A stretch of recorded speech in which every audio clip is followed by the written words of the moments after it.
especially downtown.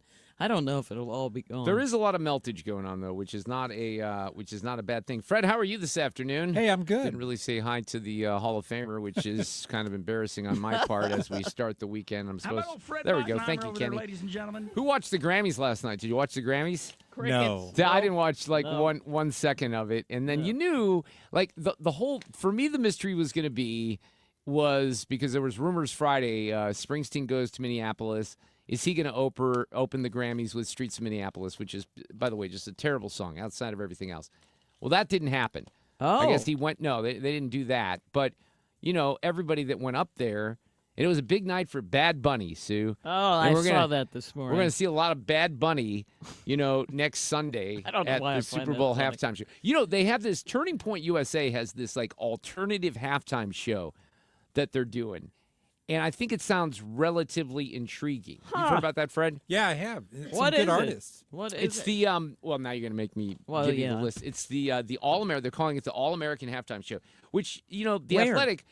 I'm going to tell you in a second here. But the Athletic, which is part of the New York Times, they do this all the time. They do this NFL, MLB mystery surveys. So they'll go out there and they'll ask, who's the best team to play for? Where's the best ballpark? Blah, blah, blah. So they went through and they asked a lot of the football players anonymously what they thought of I almost called him Big Bunny. Big Bunny, which kind of made me laugh. I'm going to call him that from now on. I'm just going to call him Big Bunny. What they thought, and a couple of them were legit wait a second. Can we not, and this is where I am on this, and I know we're all supposed to be about DEI and all this stuff too, but can we not have an American artist for our game, for our Super Bowl? Yeah, it's a I little get the weird. international stuff, but my God, we got enough people here in this country that are, somewhat talented where we don't have to do everything in Spanish. It's so PC. And all right, so you got Kid Rock, Brantley Gilbert, Lee Brice. There's a couple other names that I saw attached to this as well. Gabby Barrett, who's really good. I don't know. Maybe Trump's going to have a, show up for this thing too. Fred, the only thing I can't find out is where the hell it is. Where are you going to be able to find it? Yeah, I don't know. Okay, turning who's Bad Bunny? All this stuff. Here we go. Oh. How to watch. There we go. I did a lot of preparation for today's show. Aren't you impressed? How to watch Turning Point USA Alternative Super Bowl halftime show. In protest, Turning Point will stream their All-American halftime show celebrating faith, family, and freedom on their social channels as well as several conservative networks. So if you have Real America's Voice or OAN, you can find it there. But I think the easiest thing would probably be, just streaming it, right?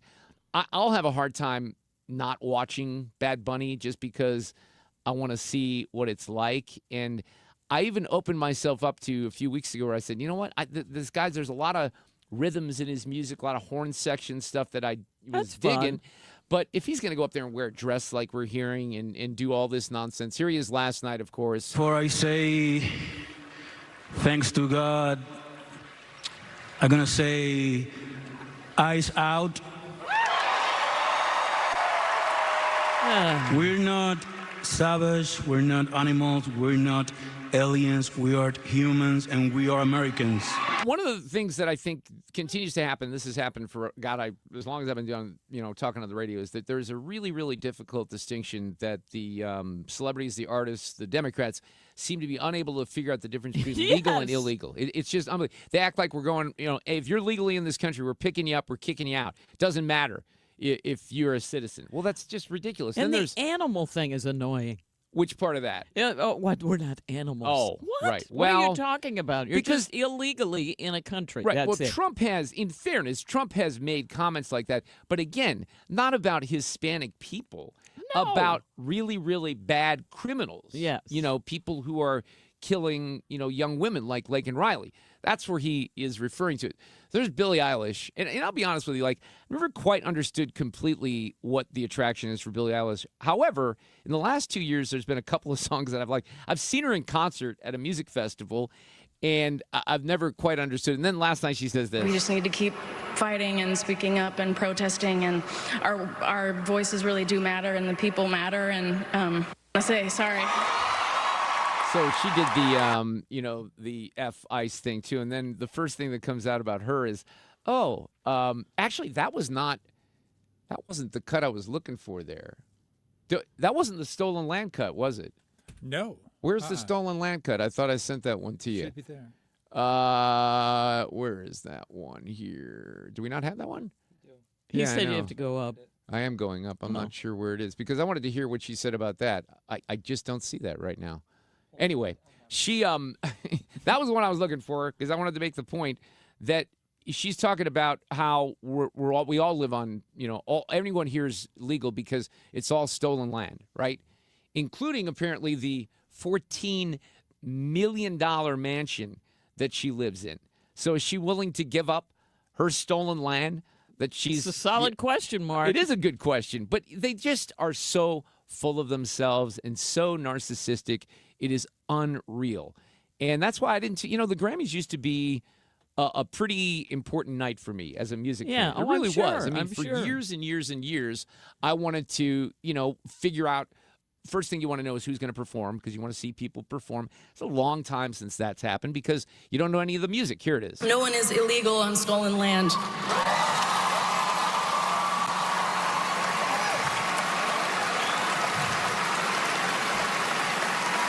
They're all clapping. Got a bunch of idiots. They don't even know.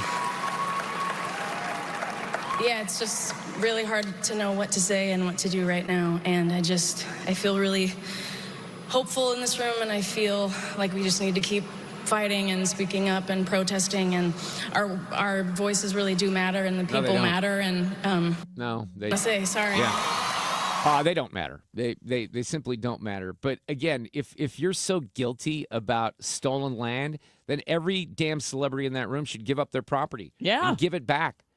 Gift it back to the United States. Right? You can do that, right? yeah. By the way, you can write a letter. You can write a note to the United States Treasury.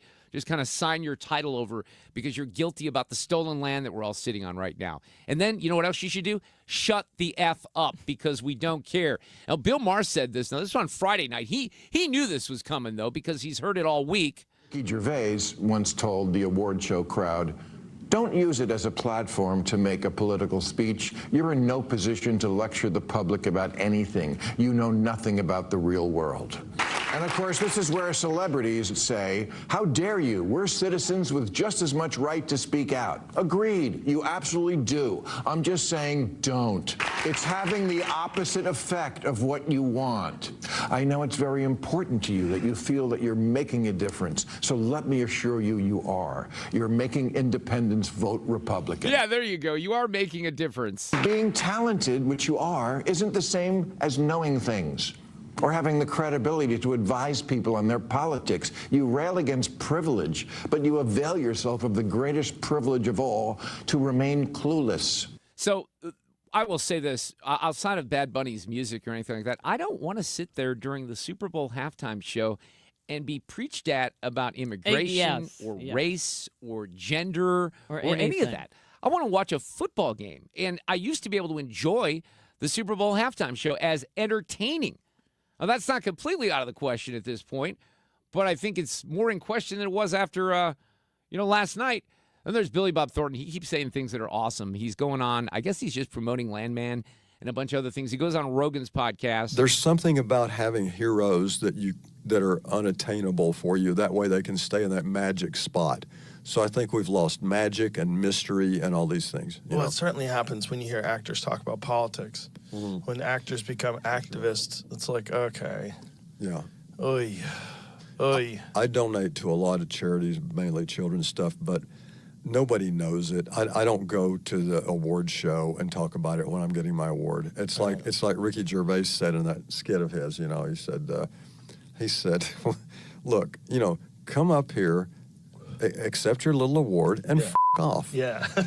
I love Billy so much. He's on with Joe Rogan there. Think, first of all, unless you have really studied stuff and really know about a subject fully, who the hell would want to listen to an actor or a musician talk about politics?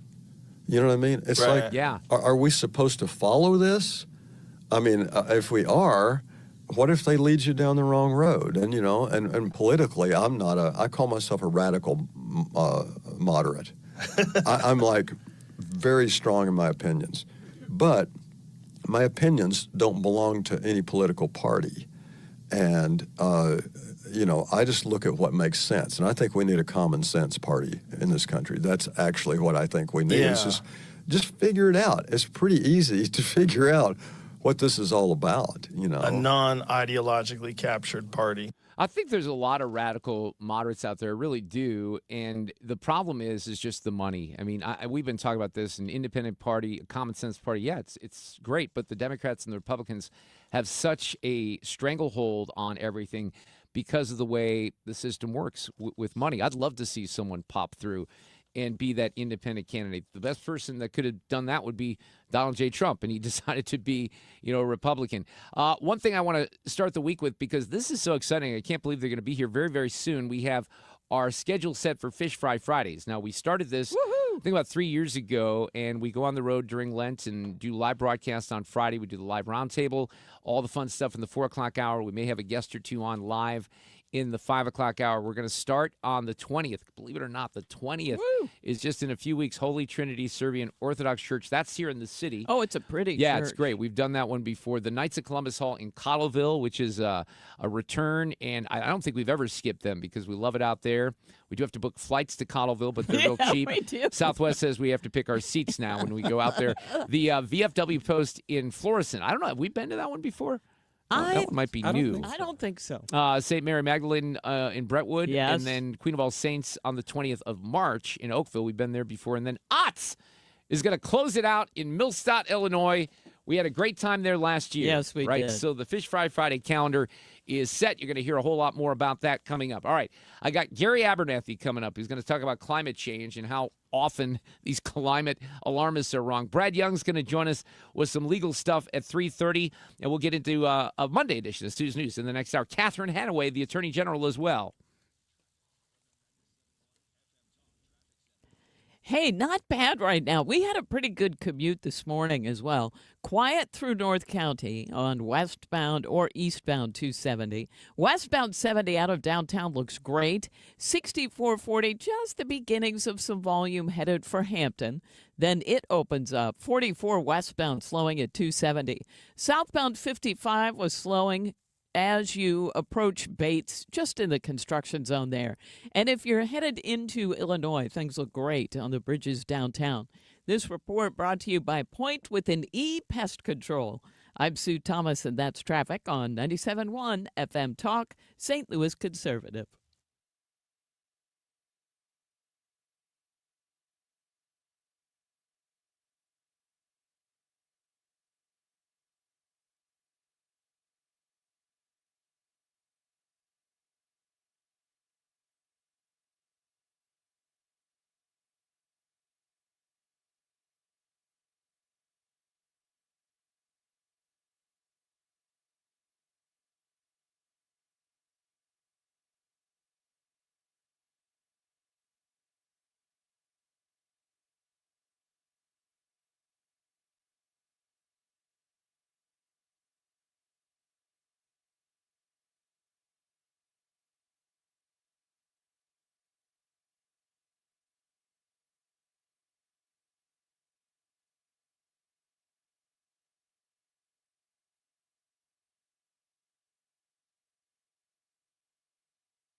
Hey, we have our first seminar set for the Retirement Advisor Group. We'd love to see you on February 17th. It's just a couple of Tuesdays away, 6:30. We're doing it at the Doubletree Chesterfield. That's really the only change from the past several years. We do 5 a year with Thomas and the team, and we usually have done them at Plaza Frontenac. We're going a little bit further west to the Doubletree Chesterfield. It's right there off 64 West and Chesterfield Parkway. Great, convenient location. And these are free, and all you have to do is reserve your spot. You do that by going to retirementkey.com. They have a different philosophy at the Retirement Advisor Group, and they're going to teach you the the philosophy of safely linking to the market to lock in your gains. If you're in retirement, if you're nearing retirement, if you've been retired for a while and maybe you just don't like the way things are going, learn the strategies that give you market growth but protect you from market losses at the same time. Get registered today. It's right there on the front page. RetirementKey.com for Thomas Helbig and the official financial planners of this show, the Retirement Advisory Group.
Sue, did you hear that weird story about Savannah Guthrie's mom going missing? I did, and they were saying that it was a crime. They think there's a crime involved. The sheriff, I have some audio of this we'll play a little later. Yeah, they said they're treating it like a crime scene. She's 84 years old. They didn't think that she had any kind of early onset dementia or anything like that, or Alzheimer's. I mean, it wouldn't even be early onset. She's 84 years old, right? Yeah, that's weird. But they think that she couldn't have just gotten up and walked away on her own. So it is a very bizarre story. We'll cover that a little bit later here this afternoon. Brad Young coming up after the bottom of the hour.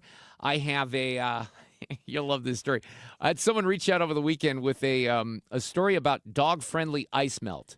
It's someone we all know. I won't mention names, but it's actually an interesting reaction that he got from a neighbor. So I'm going to toss that out here at 4:04. Gary Abernathy is back with us this afternoon. Longtime newspaper editor, reporter. He has written for the Washington Post, but he wrote a column that really caught my attention about climate, called Climate Alarmists Are Often Wrong, But Never in Doubt. Gary, welcome to 97.1 FM Talk in St. Louis. How are you?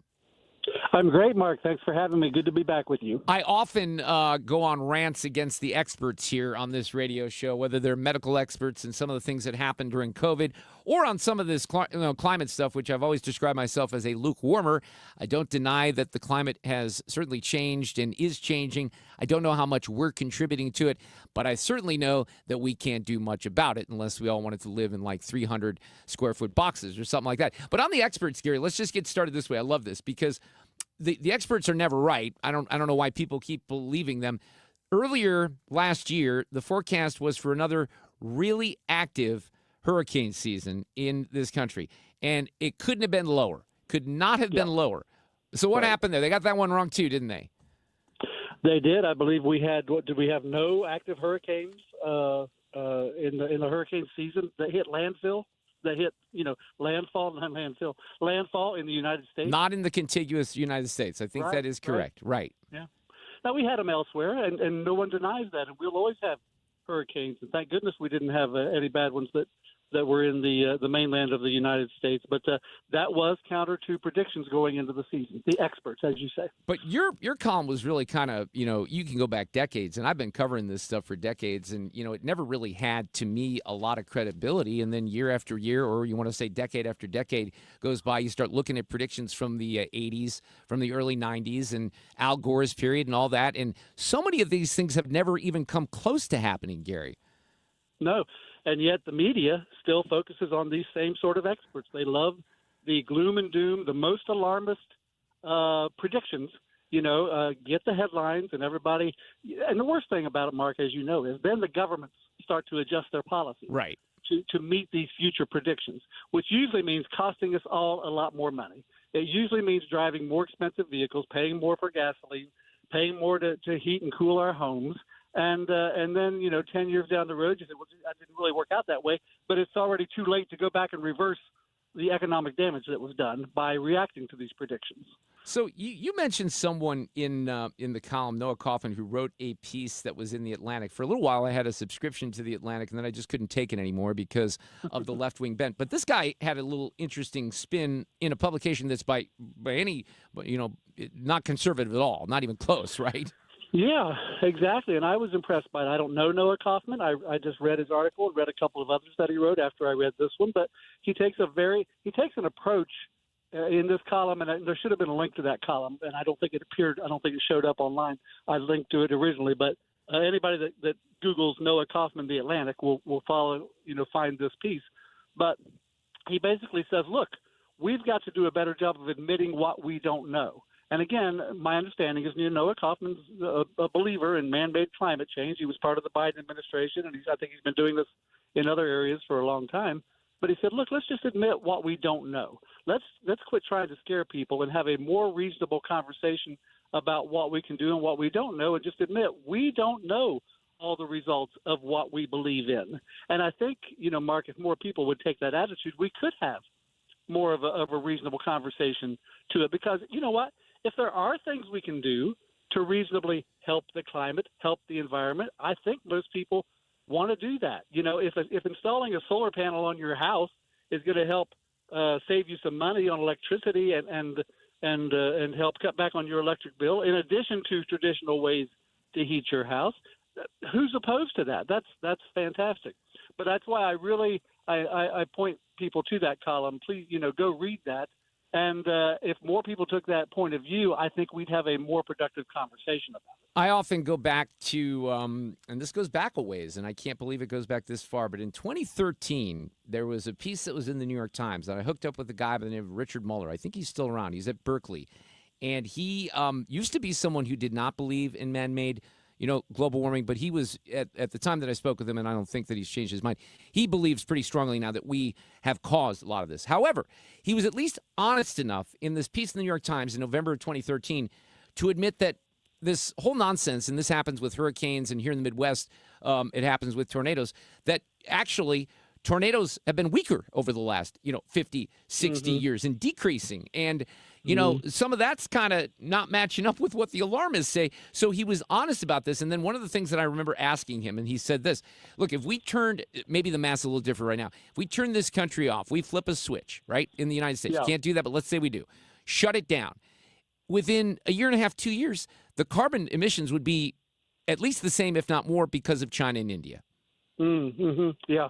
Well, I've read those things too. And again, I don't know. I'm not a scientist. I always make it clear I'm not a scientist, but I don't think you have to be a common sense American in Right. this world who just looks back and says, look, here's what's worked. Here's what hasn't worked. Here are the predictions that came true. Here's what hasn't come true. As you say, Mark, why are we still listening to these people when these things don't come true? But again, the point is this too. We have to always balance, environmental needs, and we've always done this in this country and in the world, really. You balance environmental needs with economic needs. And, you find that sweet spot. You find that balance. And we don't want to, one thing that makes America great and that fuels the whole economy is the ability to afford our heating and cooling bills, right? To be able to afford to put gas in our tanks and drive somewhere, and especially in the wintertime when, a lot of electric vehicles and other things aren't as reliable as we know. People don't like to admit that, but the stories are there. You can't deny it. Sometimes these charging stations and so far haven't functioned real great in 20-degree below weather. So, we need to find that balance. And the Biden administration was just going all out in setting these artificial future dates to reach what they call zero carbon emissions. Totally unrealistic. I tell you what, anyone who's not happy about Donald Trump being president for whatever reason should at least be happy for that reason. That Right. we were able to reverse some, and he's still in the process, some of these terrible Biden era mandates that were really going to. Yeah, so be much of it economically is crushing common sense. I just wish we could have, going back to your points about, having discussions about this, I've always been a fan of adaptation. All right, so if it looks like you're going to have, a portion of the part of the country that's going to be a little bit more underwater, what are we going to do about that, right? How are we going to solve these problems? So think about solving problems in the future, because even the most extreme, maybe not all of them, but a lot of the, extreme climate alarmists, they'll be honest, we're not going far enough, right, to stem the emissions. Anyway, great conversation, great piece. Gary, thanks for joining me here in St. Louis. I appreciate it. Anytime. All right, you, take Mark. care. If you are leaving the office, westbound 70 looks great, and that's from downtown all the way out through the 64 split. There is some volume ramping on to 70 at 64 right through the Wentzville area, but for the most part, it's good. 6440 has moderate volume. Now, this is approaching Hampton out through McCausland. Moderate volume at 270. Eastbound, just a little slow at Mason. And southbound 55, looks like we've got an incident reported just south of the 44 split. That's caused a delay. And then an accident reported near Bates, causing a delay there. If you are headed into Illinois, no delays on the bridges downtown. We actually look good through there. This report brought to you by Lakeside Renovation and Design. For over 25 years, they've been St. Louis's trusted choice for transforming homes inside and out. They do bathrooms, outdoor spaces, windows, siding, kitchens, and give you quality craftsmanship backed by lifetime warranties. Visit lakesiderd.com to start that project today. I'm Sue Thomas, and that's Traffic. 97.1 FM Talk, St. Louis Conservative. So confused because the clock in here says that it's 3 minutes past 2. Oh, See dear. that one over there? We've been having some clock issues. Oh, wow. Yeah, it's just like 2:03. The one behind you looks great. I know, but that's behind me. Yeah.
.331, this portion of the show is sponsored by Jerry Kelly, heating, air conditioning, electrical, and plumbing.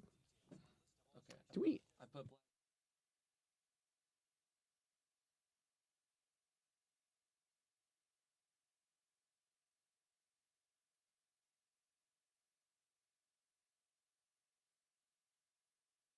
So there's all kinds of Cardinals news that is busting out everywhere today. Oh, really? Well, we have this change with the FanDuel, no longer going to be FanDuel, so they have a new way for you to stream the games. I can't really even explain it to you. I wish I could, but I'm even confused. Really?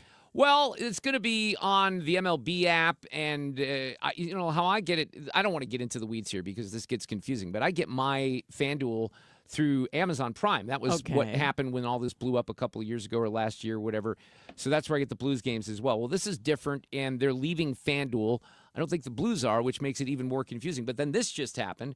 Katie Wu, who has been excellent at The Athletic covering St. Louis, although she's about to move on to another endeavor in Los Angeles. Has moved on. She has moved on, but she's still kind of covering this just to cover. Right. All right. Trade news. The St. Louis Cardinals are close to finalizing a trade to send all-star infielder Brendan Donovan to the Seattle Mariners. Multiple sources tell The Athletic a third team may be involved. You're saying the third team is Tampa? Yes, that is what Jeff Passan just reported of ESPN. So looks like we're going to get some information here pretty soon on once this deal gets finalized. And that's not a shocker because we kind of knew that, this would probably happen, right? Yes, it's been expected throughout most of this offseason. There were in recent days, because it had been taking so long, there wasn't a lot of new traction.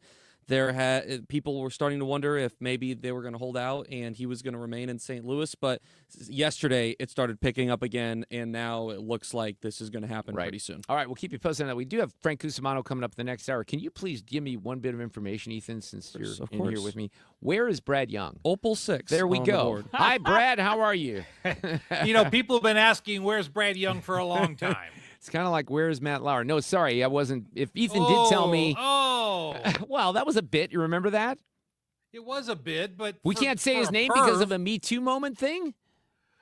Oh, we could say his name. I just don't want to be compared to the perv. Okay. I actually think Matt got a raw deal. That's just my opinion. But there were a bunch of people that got raw deals. But I think he might be amongst them. But, man, he went away fast. How are you this afternoon? Yes, he did.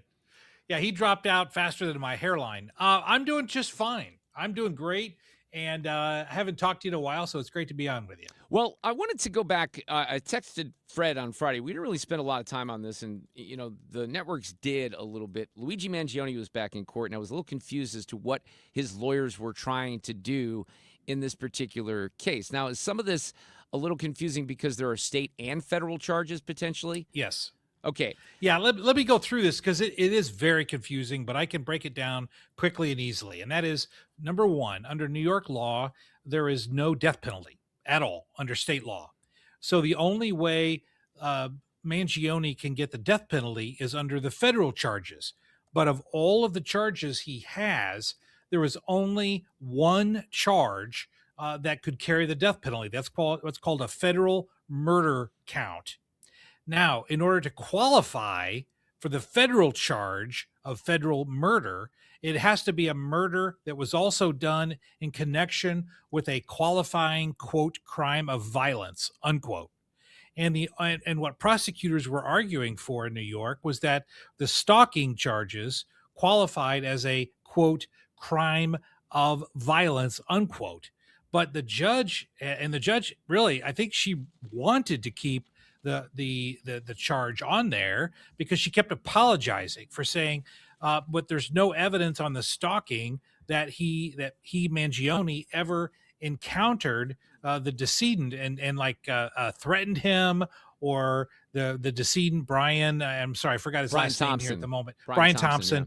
Yeah. There was no evidence that Mangione had ever confronted Thompson during the stalking, just that he was following Thompson in order to figure out his pattern of conduct. And so since there was no qualifying crime of violence to go with the murder charge, that it had to be thrown out because it did not meet the statutory guidelines. Okay, interesting. Why isn't, this is weird, okay, I'm not a lawyer, I'm going to ask a strange question here. Why isn't shooting someone in the head a crime of violence in and of itself? It is a crime of violence, and he's still being charged with state murder. But in order to qualify for federal murder, that would be then susceptible to getting the death penalty. Right. It has to have that initial qualifying crime of violence in addition to the murder charge. Isn't that a little weird, though?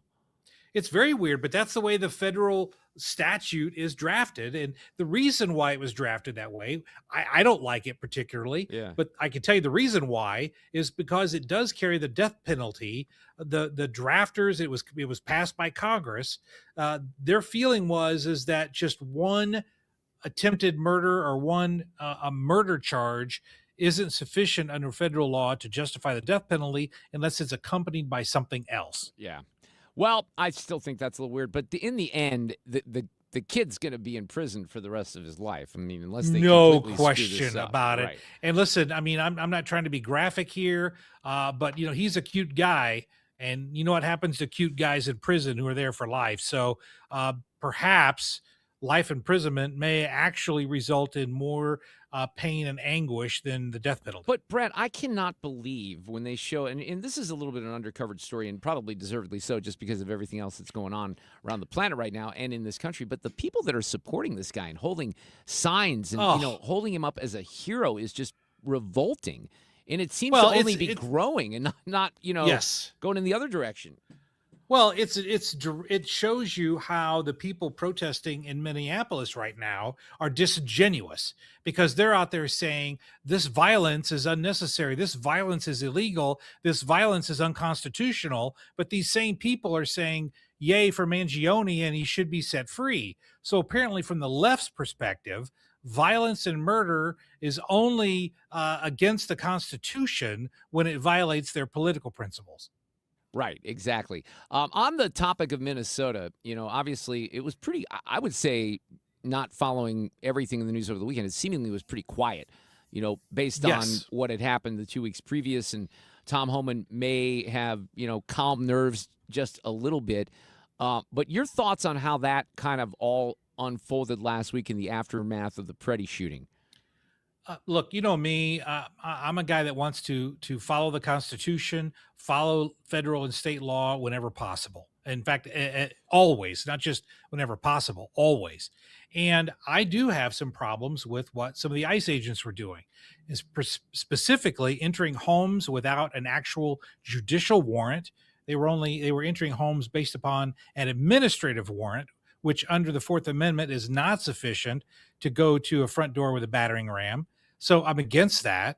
I'm against arresting people without probable cause. And I've heard many anecdotal instances of that happening. So even though I want 100% enforcement of our immigration laws, and if you're here illegally, you should be deported, but only after due process. And I wasn't seeing a lot of that due process. So to wrap it up here, I'm all in favor of ensuring that ICE officers have to comply with the exact same constitutional requirements that any other law enforcement officers would have to comply with, including if people are shooting video, as long as they're not interrupting the officers, they're allowed to do that. That's covered under the First Amendment. And yet there's a lot of video out there where ICE officers were taking cameras from people, taking phones from people just because they were shooting video and not interfering with operations. And I do have a problem with that under the First Amendment. As do I. I think we're on the same page on a lot of this. And just one more question, just because it's a weird story. I did mention at the beginning. Have you followed the whole thing with Nancy Guthrie, the mother of Savannah Guthrie from NBC?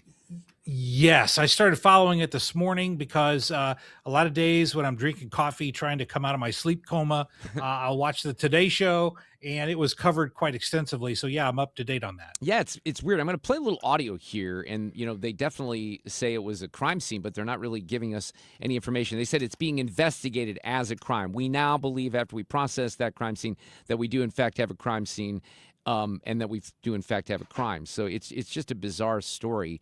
And hopefully they figure it out. I'm going to play a little audio here. But, Brad, thanks for jumping on here with me. My pleasure. All right. This is the sheriff out there in, I think it's Tucson, Arizona. I worked with Savannah Guthrie in the early 1990s. She was at KMIZ in Columbia, Missouri. Yeah. And as I remember it, I'm going to be getting some of this wrong, I don't even think she went to Mizzou for journalism school. She was working as an anchor reporter. We were all friends and hung out. I love Savannah. I actually saw her about 6 or 7 years ago in New York at the Today Show. But she went to law school, and I think she went to Arizona for law school. Maybe that's where her roots are. Could and then be. she ended up going to Court TV and, eventually moved her way into NBC News and then the Today Show. But mom's 84 years old. Here's what the sheriff says. Nancy Guthrie, 84 years old, was missing. We expended a lot of resources for a missing person that we typically always do. Our search and rescue volunteers, our search and rescue teams, other agencies, Borstar from Border Patrol sent their canines out. They worked tirelessly all day yesterday and all day tonight. All day yesterday and all last night. I mean, you might not supposed to be getting preferential treatment in a crime like this, but I mean, they're looking for this woman. They're looking hard, and they don't really get it. We saw some things at the home that were concerning to us. We believe now, after we processed that crime scene, that we do in fact have a crime scene, that we do in fact have a crime, and we're asking the community's help. But not a lot of details, and then Interesting. One of the questions was, do you think she was targeted? Nothing's indicating to us that she was targeted, but we're getting a lot of leads thanks to you and the media, and so we'll look into those leads and see where that takes us. There is not a piece of information that we won't look at, and we'll take it seriously. Man, your brain goes crazy on something like this because you start wondering, well, was she targeted because of Savannah? Was she into something else? Was it just random? I mean, you wouldn't think it would be too hard to find an 84-year-old woman who disappeared from her home. No, you wouldn't. Is Dad gone or out of the picture? Good question. Or I is don't she know the living answer. by herself? Yeah, I don't know the answer on that There's one. a lot of stuff we don't know. I looked up Wikipedia when you were doing that, and she was born, Savannah was, in Australia, and then they've lived in Arizona. Her parents did when she was 2. So her mother is familiar with the area, I guess is my point. I didn't know she was born in Australia. That's Yeah, interesting. yeah. Well, a lot of people don't know she had, those roots that go back to mid-Missouri, too, because she was on KMIZ as the ABC affiliate. in Columbia. KOMU is the NBC, which is the student station. That's the station that I did, and this is how I got to know her. That was where my illustrious movie critic career began, Sue, at KMIZ in Columbia, Missouri, because I did film reviews every Friday on that station. That's for really many cool. Years. Well, it mentions that in here. She was there for 2 years before returning to Tucson with a job. What does it say for the time period? Like 92 to 94, something like that? She returned in 1995 to Tucson. Yeah, so I got that right, pretty much. 93 to 95. Strange story. We'll keep track of that. By the way, along the lines of media stories that are kind of fun and interesting, that one's not as fun with Savannah, but Jennings being targeted by CNN employees. Wait till you hear this. Coming up. We have not had bad commutes today, but there is a jam at the 55-44 split. If you're taking southbound 55 out of downtown, a report of an incident there that's just causing a delay. And of course, that's in the middle or at the beginning of the construction zone. Then we had an accident on southbound 55 near Rivas Barracks. Expect a slow go there. 6440, moderate volume, Hampton out through McCausland. A little bit slow, Lake St. Louis Boulevard out through 70. 70 westbound looks good out of downtown. And if you're headed into Illinois, on the bridges downtown, things look actually pretty good. This report brought to you by Overhead Door of St. Louis. Midwest winters take a real toll on your garage door. Overhead Door Company of St. Louis can come out and perform their 26-point tune-up on your garage door and opener. It's just one price for up to 3 garage doors and openers. Schedule online, Overhead Door, stlewis.com. I'm Sue Thomas, and that's Traffic. 97.1 FM Talk, St. Louis Conservative.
It's a reminder that there's a couple Cardinals stories that we're following today. One involves the broadcast rights and kind of moving away from FanDuel with a new system and a new app. We're going to cover that a little bit later. Frank Cusumano will be here, and Tom Ackerman from KMOX as well. And then Katie Wu from The Athletic is reporting that the Cardinals are close to finalizing a trade to send all-star infielder Brendan Donovan to Seattle. And there's a third team that is involved, and that is reportedly Tampa Bay. So that's what I can tell you at this point. But a good day to have Frank on about an hour from now. So, I've kind of known that this stuff happens because I've talked to Scott Jennings about this before. This goes back a couple of years. One of the questions I always remember asking him when we're hanging out at a baseball game or something like that is, how do the rest of your colleagues at CNN treat you? That's a good question. Yeah. You mean off the air, right? Yeah. And I think for the most part, the folks that he's on with, like he pals around with David Axelrod because Axelrod's a Cubs fan. They'll go to a baseball game. Even Abby Phillips, who hosts the show, I think they get along marginally well. There's a little tension there. But all the people behind the scenes and all the producers and all the other people and the people that work during the day, they don't like it. So here's what happened. Oh, my gosh. Apparently there was in what Scott's told me before is he's not concerned at all because this isn't the first time. What I'm going to tell you here is not the first time that something like this has happened. But he knows that management has his back, at least for now. Management can always change, right? So I guess there was a all-hands meeting that was called last Wednesday that is being described as turning into a struggle session of sorts over conservative powerhouse and Salem News Channel talk show host Scott Jennings. This is RedState.com reporting on this. They say because Jennings is unafraid to tell the unvarnished truth about the state of things in America from a conservative standpoint, he's triggered a great many of his fellow panelists on the Abby Phillip Anchorage story. I think I called her Phillips. I think it is Abby Phillip. Mounting frustration over their inability to control Jennings and non-PC terms he uses set off the leftist staff of CNN to demand that Mark Thompson, who's the CEO, say that Jennings needs to be reined in. But this is what's awesome. And I've told you this management has his back. Thompson pushed back. And he basically said, look, he's not. It's funny because I don't know CNN who is a journalist, but he says he's a commentator. He's not bound by the same terminology constraints as the supposedly unbiased journalists at CNN. And he said the network does not police contributors to the same extent as its journalists. So this guy used to be at the New York Times and the BBC. And, he's basically saying the squabbles that you see on CNN, it's a public service that captures the actual debate and the anger and the passion that's part of the story. And I think that's true. Now, I'd love to be really, truly listening to the triggered employees and what they would say about Jennings because you know that they're triggered. And some of this has to do with, a couple of things that happened on the air recently. You might remember that. Oh, yeah. Who's the kid who was on? I can't think of it. Who was the kid that was on that mom and dad got all upset by that? Remember that? Oh, you're talking about the actor? Yeah. I see him in my head and his wife. I know, but I can't figure out who it was. But anyway, there was that, and then there was the other kid from the Parkland shooting, and he kind of filleted a couple of these Michael kids up. Douglas. Yeah, Michael Douglas' son. Thank you. Yes. Right. So he had a couple of kids that were on there that were probably not older than 25, trying to bring in a bit of a younger demo, and that didn't work out so well for those contributors. So, hey, by the way, it looks like Trump's taking some questions right now. Hang on. We're almost done with the hour. Let's check this out here real quick. But I'm not. I have all I can handle right now with Iran and with Russia and Ukraine and with all the things we're doing. So I don't know exactly other than, I'm a big crypto person. I'm the one that probably helped crypto more than anybody because I believe in it. And the reason I believe in it is because if we don't do it, Scott, I think we can say then China's going to do it. Right? Yes, sir. If we don't do crypto, then China's going to do it. And it's just like AI. We're leading AI by a lot. And if we weren't leading, China would have led. They're very capable. They're very good. What do you have to say about that? You've made America the digital asset capital of the world. We did the Genius Act for stable coins. Many of the people standing up here are working on the Clarity Bill to I hope that gets done. Market structure. Yeah. And we're bringing U.S. best practices to an exciting new industry, digital assets, innovation, and it spreads everywhere. So the U.S. And do you agree that if we didn't do it, China and others would, but China would? Oh, China would have had the lead, and then others around the world in terrible jurisdictions would have been doing it. And on Iran, sir, can you say what your threshold of military action is? Well, I can't tell you what I'm going to do because right now, we have a tremendous force going there, just like we did in Venezuela, even bigger. And they'll be there soon. And I'd like to see a deal negotiated. I don't know that that's going to happen. But, I mean, if I knew, I wouldn't be able to. I wouldn't tell you. I'd be very foolish if I would tell you. But right now, we're talking to them. We're talking to Iran. And if we could work something out, that'd be great. And if we can't, probably bad things would happen. Mr. President, Yeah, please. on the government shutdown, do you think there could be a resolution of this issue? And have you gotten assurances from House Republicans? Well, I spoke with Speaker Johnson. I spoke with Leader Thune. And I think they're pretty close to a resolution. We were at 5.6% GDP, and we lost 1.5 points because of the 42-day shutdown. Think of that. We would have been at 7. Nobody ever saw a number like 7. And I think, Howard, probably 1.5 points was the number, right? 1.5 for the shutdown. Exactly right. And it's very bad for our country.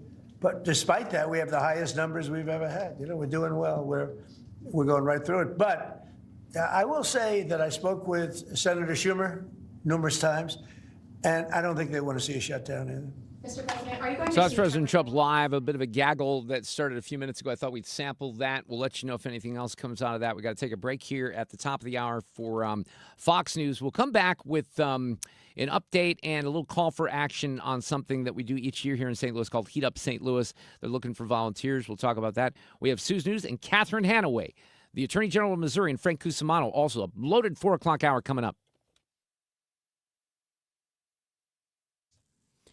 If you are headed into Illinois, it doesn't look bad right now downtown. In fact, things look pretty good as you head for the bridge. That is in good shape. But we do have a report of an accident eastbound 6440 just past Mason. So if you're headed for 270, they've got the 2 right lanes and the right shoulder blocked out there. And an accident coming in westbound 44 past Bowles. That one in the right lane. There was a stall westbound 44 near Antire on the right side as well. And look for that stall eastbound 44 before Park Avenue. That's as you head for the Poplar. That is blocking the right-hand lane. Now, southbound 55 is slowing just south of Arsenal. Then there was an accident near Rivas Barracks that caused a delay. But southbound 270, it's just moderate volume approaching Olive through 64. Then it opens up. 6440 slowing approaching Hampton. And eastbound 70, a report of an accident east of 270 causing a delay there in both directions. I'm Sue Thomas, and that's traffic on 97.1 FM Talk, St. Louis Conservative. Thank you, Sue. Let me talk about Morelli Tuck Pointing. It's so easy to really spread the word about Morelli and the great work that they do here in St. Louis because they always have great customer response. You go online to MorelliTuckPointing.com. You can see amazing reviews. Like here's Liz. Highly recommended Morelli. They did an excellent job on maintenance needed on our home. The job supervisor inspected the home and mortar. Team worked quickly and cleaned up previously tuck-pointed a chimney a few years ago. We hired them again since the quality of the work and the repair was outstanding. We know our brick home is in great shape now for years to come. And that's a great way to really kind of think about Morelli. They can make sure that your home stays in great shape, and they can do any kind of masonry work that you might need here in St. Louis. They're the masonry experts. They'd love to have you give them a call, and they'll come out for a free estimate. If you go online, MorelliTuckPointing.com, you can email, you can call 314-645-1387, but the website really has everything you need. MorelliTuckPointing.com, the masonry specialist here in St. Louis. Tell them we sent you along from 97.1 FM Talk.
There's a hill to climb on Capitol Hill. I'm Lisa Brady, Fox News. On day 3 of a partial government shutdown, a Senate deal that could end it is still awaiting a House vote over Homeland Security funding and immigration enforcement. Democrats insist on significant reforms before they will vote to fund DHS.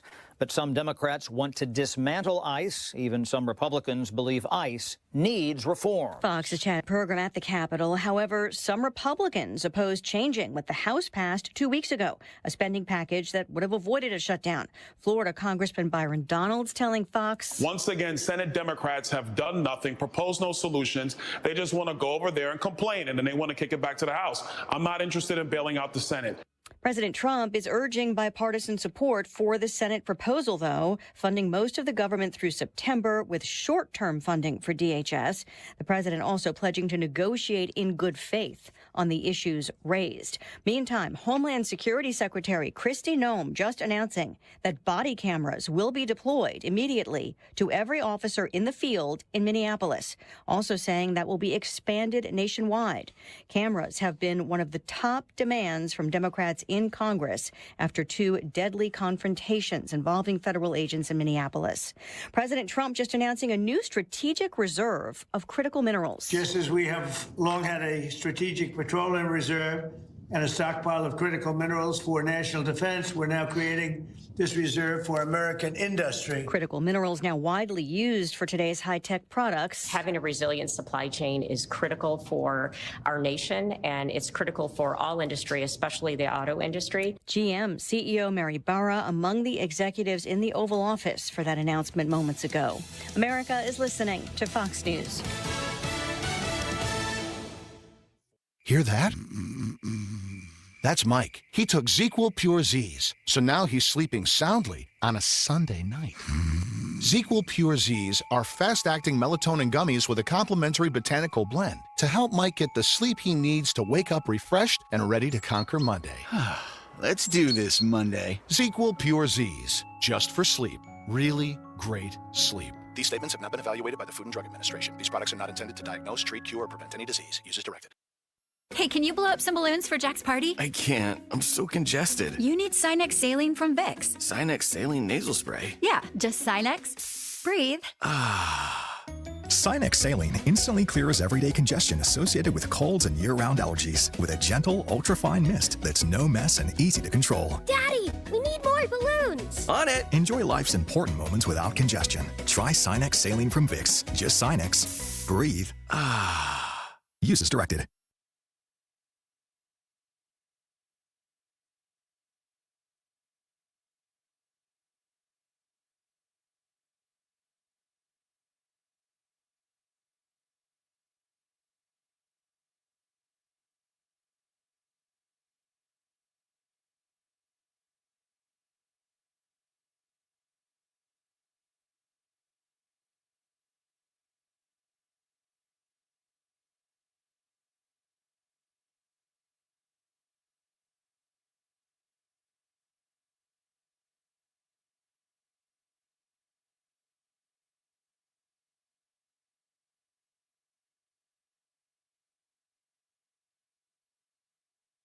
All right, I didn't really follow what the damn groundhog did this morning. Here's I Phil. heard. You hear Phil's prediction? Yeah. Here we go. It is my job this February 2 to look to the skies and report back to you that there is a shadow here on my ground. 6 more weeks of winter abound. Boo. Yeah, I don't like it. But here's the deal. I'm going to tell you right now, I think it's a bit of a head fake, okay? What do you mean? Well, I don't know if you heard this over the weekend. You know, they released 3 million pages of Epstein files. Punxsutawney Phil's name is in the Epstein files, Sue. Gross. So I think it was, you know, Phil was trying to throw a little shade somewhere to get the I attention see. off of the Epstein, I'm just saying. You Ugh. can't rule this kind of stuff out. We have Monday edition of Sue's News coming up here. Catherine Hanaway announcing a very interesting lawsuit over the census that really could have big implications nationwide. She'll join us at 4:30. We'll have Frank Cusumano talking some Cardinals, et cetera. And I say Cardinals because there's news today that doesn't only involve the Cardinals broadcast rights on television, not radio, but also a trade. Brendan Donovan involved in a 3-team trade he sent to the Mariners. We'll have much more a little later this hour. There's a great event that happens every year here in St. Louis, Rise and Shine for Heat Day, which is coming up on February 13th. For folks, if you want to go into Hardee's and buy some breakfast, a lot of the money goes to help a lot of people who need it here in St. Louis. And our friend Gentry Trotter is with us this afternoon, who is the founder and the executive director for Heat Up St. Louis. Gentry, it's been a bit. How are you? Boy, I'm so happy. And you do me a favor. Tell Cat Hanaway I said hello. What a beautiful person, a wonderful person. I will. You are a great guy. You're a great guy, too. Listen, we're right in the first phase of the pre-orders. In January now through the 12th, anybody can go, all your rich friends and the ones who are not so rich and the people who are trying to help neighbors, helping neighbors, can go online to heatupstlouis.org and get as many biscuits as they can, the sausage biscuit and the egg biscuit for $1. You can give them to police officers, give them to the fire departments, give them to all of the shelters. There are so many ways you can give this money away now. Also, come February the 13th, your lucky day, buddy, is Rise and Shine, where we're needing 500 volunteers. Again, heatupstlouis.org. Get out there for an hour, get a free breakfast, shake your can and your apron to take in extra dough. That's when Hardee's will donate 100% of its made-from-scratch sausage biscuits and egg biscuits. 100% goes.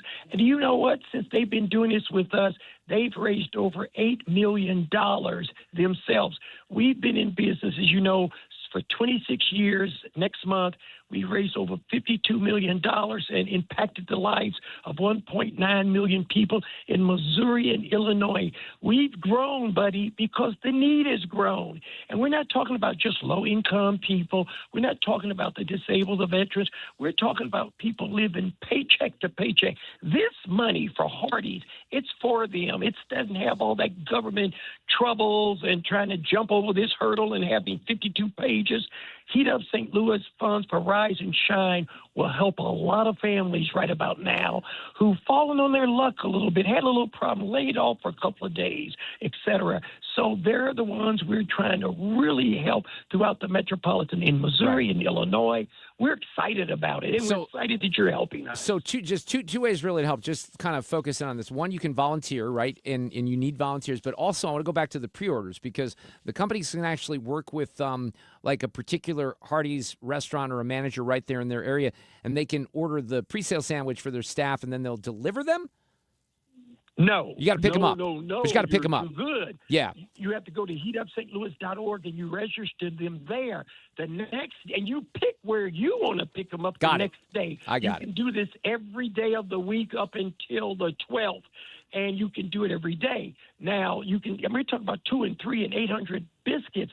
Ackerman one time got 800. Some companies do 2,000. Wow. I mean, the more biscuits, the more money, the more it helps the community. And you know those people over at Hardee's, they're actually donating the dough and helping us roll in the dough.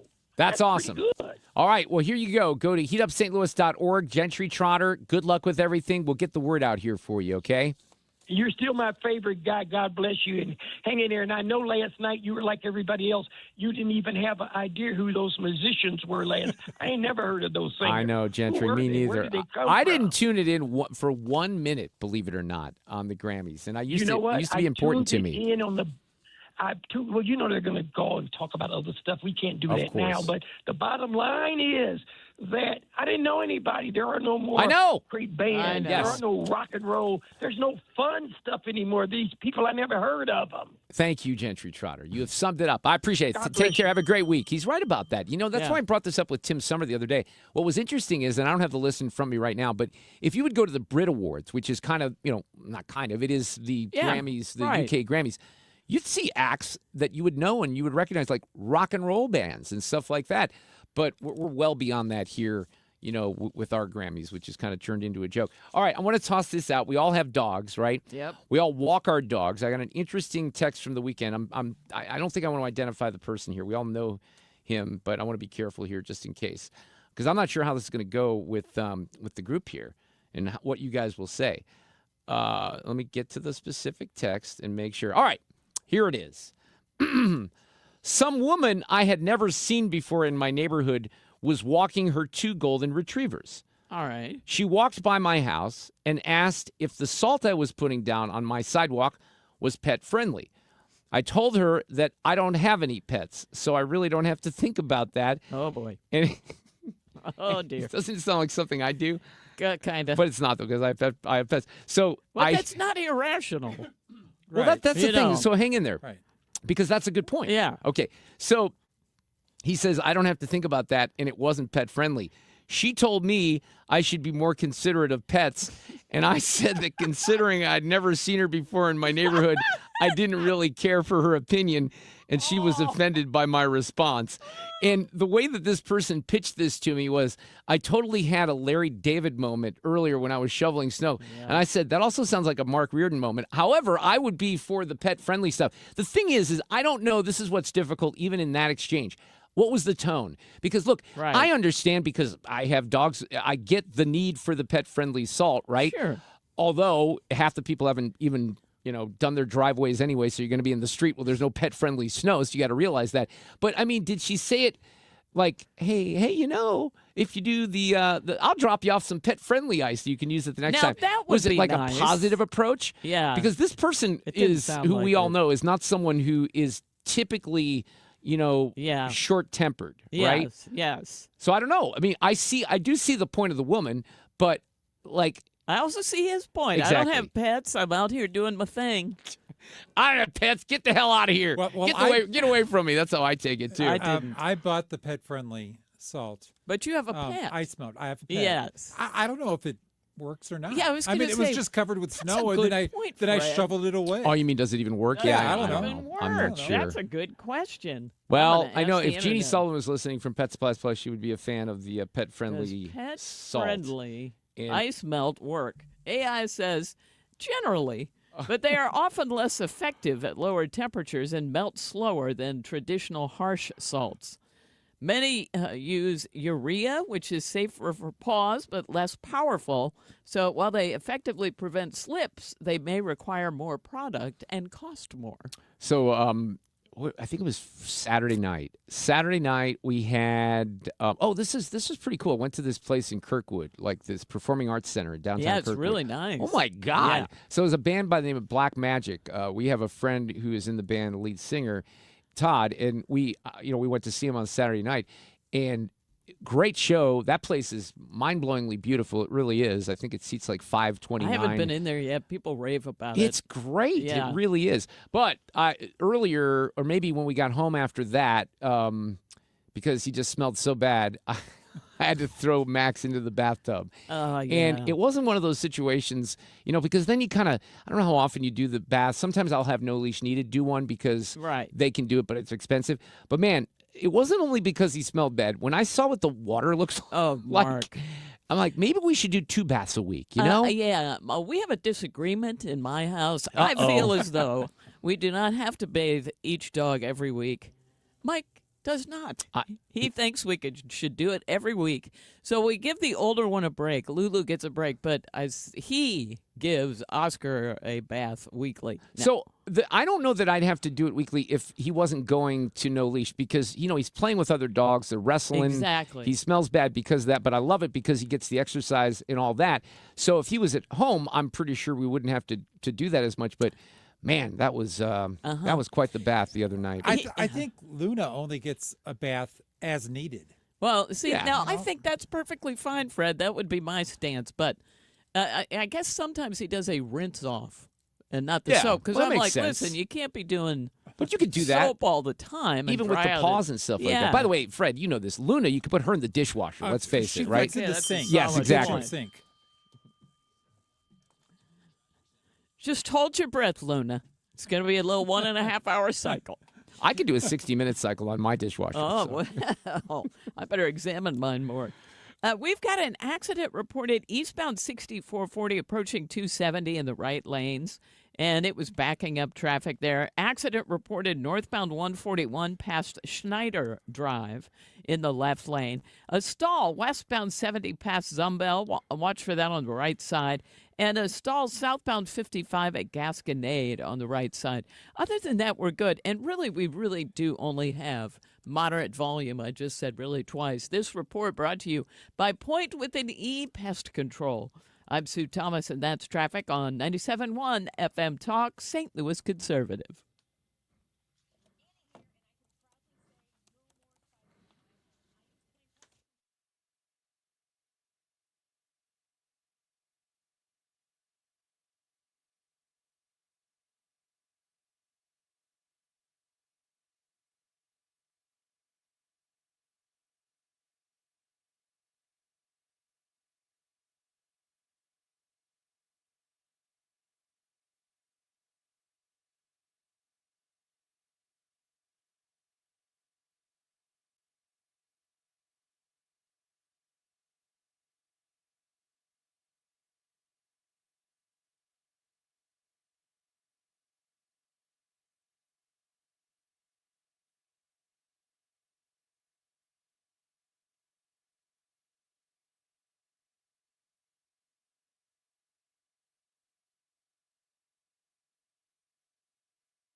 Hey, I got some Black Keys tickets to give away, which is kind of fun. They're playing at Hollywood Casino Amphitheater on July 25th with Whiskey Myers.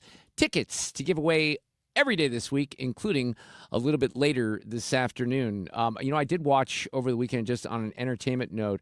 Fred, I don't know if you took the time to watch the Miracle, The Boys of 80 on Netflix, the hockey documentary about 19. It was really good. I loved it. I cried. I was inspired. I was proud to be an American. So, if you want to get geared up for the Olympics, I would definitely check that out on Netflix. These allegations are deeply concerning. Does the president have any comment? We're not going to comment. It's not clear messaging. No. And now, Sue's News. Brought to you by Sue. You know what we did watch was the John Candy documentary. Isn't that good? Outstanding. Oh, I'm so glad you watched that. You would like that, Fred. Yeah, I would. It's really good. On Friday night, we did our Rob Reiner tribute. Oh, that's good. Nice. We watched Stand By Me. Nice. And that really holds up. That was really my good. gosh, Wow, such I a great movie. haven't seen that in years. And that would be great. That's an R-rated movie that I would make the case that in this era would be PG-13. Oh, yeah. Yeah, I think you're right about that. I need baking friends. I just want to put that out because I'm forced to, when I made my first sourdough loaf, send you all photos. And Fred was kind enough to actually respond and say something like, that looks good. It did. Which I apprciate, Fred. Did it not turn out so well? No, it turned out great, but Okay. it took forever. And there's a guy who wrote a seriously hardcore book about it.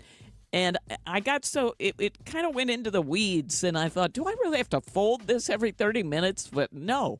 I went to the internet, which gave me an easier version, and I tried to combine them and come up with one, and it worked okay. That's good. But it's not like folding cheese. No, it's not. And I had no one to...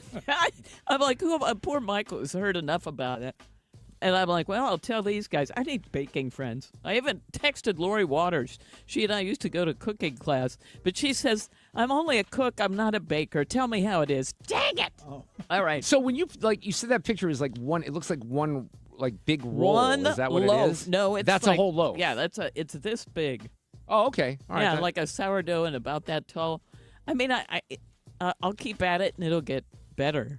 But it was pretty. It's hard to say bread is bad, when you make it at home. I had to behave myself because on the text string, Sue sent a message. Right. I forgot yours. She says, it's not terribly big, but it smells good. And I said, it's really tempting to respond to that line, but in the spirit of trying to act like an adult, I'm not going to. And then Ethan congratulated you on that, and I was amused by the entire thing. Happy National Ukulele Day. Fred, did you play, what did you play? Was it the drum. The drum. The drum. Not Just the drums, one? but the snare drum. Just in that. grade school. Just the snare drum. Just the snare drum. I was a specialist. Kind of like a marching band thing? A marching band thing. All right. Well, that's all right, though. I was a specialist. Oh, I love that. It's also National Tater Tot Day. I like a tater tot, but, I can live without him. Mark Reardon. Same. I'll tell you what, my mom's friend used to make a tater tot casserole that was outstanding. So I've had those before, and those are really Those are that could be really pretty good, but I'm not going to do that. What about you, Fred? Tater tot, Oh, yes? I'm pro tater tot, but you get burned out quickly if you have too many. Yes. And it's also National Groundhog Day. He saw a shadow, the end. On this day there you go. That's in probably about history. the right amount of time. Yes. 150 years ago, in 1876, baseball's National League was founded. So I bring that up. We're right around the corner. How close are we to spring training? Well, just a couple of weeks, but there is Cardinals news today. Stay tuned for Frank Cusumano because there is a trade. Brendan Donovan is being shipped. We think it's to Seattle, but some of the players that we get in return, and Tampa Bay is involved as well. Whoa. We don't know yet, but Frank will have the very latest in about a half an hour. Okay, and that's cool. all the trucks at Busch Stadium filled with all the Cardinals equipment left today to Oh. head down to Florida. Oh, my gosh. That just seems really quick. But that maybe because it's so cold out. I don't know. And then 41 years ago, okay, it was 1985 when O.J. Simpson married Nicole Brown. She divorced him in 1992 on grounds of adultery and abuse. And then 2 years later, he may have killed her according to the law. According to everyone else, he killed her. Brutally. 41 years ago is when she married him. Ugh. Okay, did anybody else watch any of the Australian Open, the finals? I did not get to watch any of it, but I did follow some of it. You have got, it's worth going on to YouTube just to see, they shorten it down. Djokovic lost to Alcaraz. Now, the finals match was so intense that the audience was so into it, and they had some great back and forth. But he is only 22. Alcaraz won at 22. He became the youngest player ever Got the Grand Slam, right? to get a career Grand Slam. Yeah, that's amazing. 22 years old. And I feel like we've been watching him for 5 years, which Yes. maybe we have been since he was like 17 or something. Oh, he's really strong. But, Djokovic is 38. So you could start to see a little bit of a difference. Well, it was an incredible match. It was a bit of a shocker. I don't think Djokovic wasn't even really supposed to end up in the finals, but he pulled an amazing pulled it victory in off. 5 sets the other night. Yeah, it's yeah, so that was a fun. long one too, wasn't it? That semifinal. Well, it's fun to watch. So if you want to see the shortened, I recommend it. Okay, Send Help won at the box office with a $20 million opening weekend. And Melania did better than expected, $7 million in business. Of course, Amazon spent $75 million to make it and market it. So I don't know but if you know it'll what, get though? it back. Here's the deal on that. If you would watch social media on Wednesday, Friday, leading up to this thing, everyone's mocking it. They're making fun of it. It's going to be the biggest flop everywhere. They're pointing out that it has like 6% on Rotten Tomatoes. Well, you know why? Because no one's going to like anything related to Trump. And also because there were only 15 critics that weighed in because they didn't show the movie to critics, right? Right. So then they don't review it. They're like, well, we can't, we're not showing it for free. But here's the thing that's fascinating. And I hate to beat up on my old pal Bruce Springsteen, but you know how much they promoted the hell out of that movie and Oscar hopes and everything? You want to talk about a flop? It was terrible. That movie, it was a bad movie too, and I can admit that. But it only opened with like 8 million. So this is a big deal. It is big, but the way it gets portrayed is, this is a big flop. No one wants to see her. empties theaters. No, people went. People did go. And that was a respectable number for a movie like that. I don't think he thought he was going to get his money back. $75 million to market. I really don't. Well, but so the Bezos, the people who hate Bezos and Trump and all this this is a bribe by Bezos to get what he wants from the Trump administration. Essentially, that's what it was. Well, okay, it's a new month. Happy February. Here's what to look forward to. Of course, we've got the Seahawks and the Patriots in the Super Bowl 60. Super Bowl 60. This Sunday. The Daytona 500, the Winter Olympics, get started this Friday and run through the 22nd. I am looking forward to that. Yeah, so the opening ceremonies will be this Friday, yeah, right? Yeah, that's right. Awesome. On TV, the big Muppet Show special is this Wednesday, because I know you wanted to see that. The new Burbs show, based on the 1989 Tom Hanks movie, starts on Peacock this Sunday. I didn't know that existed. I've heard about it. I don't know. I'm not super familiar. I wonder who's playing whom. The newest Dick Wolf show, CIA, is on CBS on the 23rd. The Voice returns then. And for Mark, Survivor Season 50. It starts on the 25th. Is that like a lot of greatest contestants in the past? Yes. It is. Oh, is it? They're Okay. like some of the You know people. more than me. Some of the people have probably been on like 3 or 4 times. Yeah. Here's the other thing that we forgot to mention this on Friday. Do you know anything about this DTF St. Louis? DTF, no. Yeah, so it's David Harbour, who's from Stranger Things, yeah. Jason Bateman, Linda Cardinelli, Richard Jenkins, big names. It's supposed to premiere on March 1st. It says the series is about a love triangle between 3 adults experiencing middle-age malaise, which leads to one of them being end up dead. But it's called DTF St. Louis. I don't even know what that stands for. Like, what the hell? I don't know. We're going to have to... Okay, wait. Don't remind me, and I'll look that up here in the meantime. By the way, they're redoing Scrubs. Well, the new Scrubs reboot is premiering, too, on the 25th, if that was your show. In theaters, the 3 big ones hit on February 13th. Crime 101 with Chris Hemsworth and Halle Berry. Ooh, and Mark Ruffalo. Wuthering Heights. Which reminds me of high school English. Anybody? Heathcliff? What about the Pat Benatar song? It's me. I'm Kathy. I've come home. Come on, people. Anyone else Can't at help AP you. English? No. Nope. Okay. But they're redoing that movie, and it looks really good. It's got Margot Robbie in it, but you have to be into that sort of thing. Real quick here, can I do DTF St. Louis? I did not know this. This is Thank you. adult. This is rated R. Ready? The title references the slang term for down to F, used in the show's context to facilitate the plot while set against the backdrop of the St. Louis area. No way. Who knew? Well, Ozark was down in the Oh, Ozarks, good so point. I don't know why. I'll have to look into this. There's got to be a reason Okay. there's a St. Louis connection. Are we taking bets here that it's just like a shot of the arch every now and then? Yes. Yeah. There's no way they filmed it here or okay. anything like that. I haven't heard anything about it. There's a new animated movie, Goat, with Steph Curry and and Jelly Roll. And Scream 7 is coming out on February 27th. Now, they've got the holidays. We've got Valentine's Day, President's Day on the 16th. Do we have that off? Fred, do you know? I don't think we do. Do we? Do we? I think we might. Seriously? Oh, yeah, because the new and improved Odyssey may let us off. Wait, I got to check I that think out. I saw a best of Seriously? show. Yeah, because I think Ryan Recker's filling in for you. Oh, there. I saw that email. Yes. Yes. I don't know, though, about traffic. I may have to be here. Wait, you're serious? We get off that day? That's amazing. That's great, isn't it? I and love it. You know what? I love my damn company. finally- It's the best company on the planet. And finally, in Sue's News, we have today's random fact. There are 2 U.S. presidents that have the middle initial S. I know you could think of one, Fred. Yeah, Harry. That's right. And the other is Ulysses S. Grant. And in Oh. both cases, the S doesn't actually stand for anything. What? Nope. They just threw them in there. Okay. Well, that's certainly random. There's no Yes, doubt it about that. is. I'm Dan Loney with Your Money Now. President Trump has said today that the U.S. and India have a new trade deal in place. The deal will apparently see India purchase $500 billion worth of U.S. products. Indian Prime Minister Modi agreed to stop buying oil from Russia and to buy it from the U.S. and or Venezuela. They also discussed ways to end the war between Russia and Ukraine. A strong showing by Wall Street today. The Dow Industrial's up 515 points, ending the day at 49,408. NASDAQ gained 130 points. S&P 500 up by 37. The NFL and ESPN closed a media rights deal over the weekend that will see NFL Network and other assets go to ESPN. In exchange, the league is getting a 10% stake in ESPN. NFL Network will be added to the ESPN streaming service.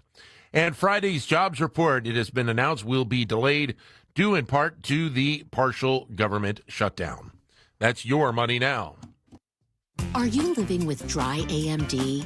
If so, you could be on the road to geographic atrophy, or GA, a condition that leads to retinal cell death and permanent vision loss. But with Izervay, you can slow it down and get it going slower. Izervay slows GA progression by targeting a key source of retinal cell death, which may help preserve your vision longer. Izervay, or Avastin Capnid-Pagel, is a prescription eye injection used to treat GA. Don't take it if you have an infection or active swelling in or around your eye. Izervay can cause eye infection, retinal detachment, or increased risk of wet AMD. Izervay may temporarily increase eye pressure. Your vision may be impaired after an eye injection or exam. Don't delay. Ask your doctor about Izervay today. Izervay gets GA going slower. Visit Izervay.com. That's IZERVAY.com. Paid for by Astellas Pharma. Hey, we have Catherine Hanaway, the Attorney General of Missouri, coming up here in just a couple of minutes. Let's talk about Banner Construction. It's a great local company that's been in business since 1993, and they'd love to help you. Let me talk about windows, because I think this is the time of year with all the cold weather. You're feeling cold weather seep in. You're losing the warmth in your house. Let's do something this year and get on the schedule with Banner Construction and put some Pella replacement windows in your home. They're beautiful from the inside and out. You have a lot of options. And, of course, Banner is a certified Pella contractor, and they've been doing this for over 30 years in St. Louis. They're also an elite preferred James Hardie specialist. Look, those are two of the best companies on the planet. Pella coming off of a 100-year anniversary celebration last year. They have a great exterior design team at Banner that can really go in, and it's a free in-home design consultation, show you the potential of your home. It can be the best-looking home in the neighborhood. That's what they do at Banner Construction. Set up an appointment today, 314-569-1050, the website, bannerconstruction.com. And this portion of the show is sponsored by Jerry Kelly, heating, air conditioning, electrical, and plumbing.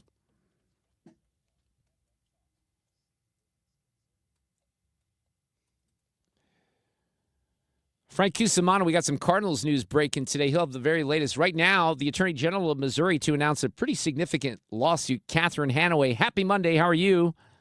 Happy Monday to you, Mark. I'm great, and happy that it's a little bit warmer today. Yeah, no kidding. It is a little warmer. That was good to feel that sunshine. All right, so tell me, this is a rather complicated suit. It can have, in the end, some rather big implications as well. But what are you asking here? Actually, what we're asking for is pretty simple.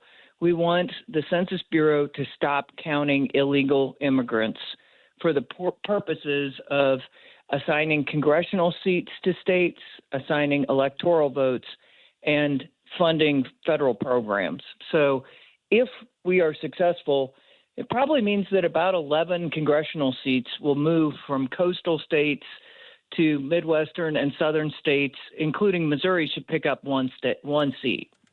So in this situation, have there been, I'm trusting, and I should never do this, Catherine, you know this, I'm trusting our local paper. Our local paper says, even though Catherine Hanaway called the lawsuit the most significant election lawsuit in a generation, a similar lawsuit in 2018 in Alabama failed to gain traction and was dropped. So how is that different, perhaps, than this lawsuit?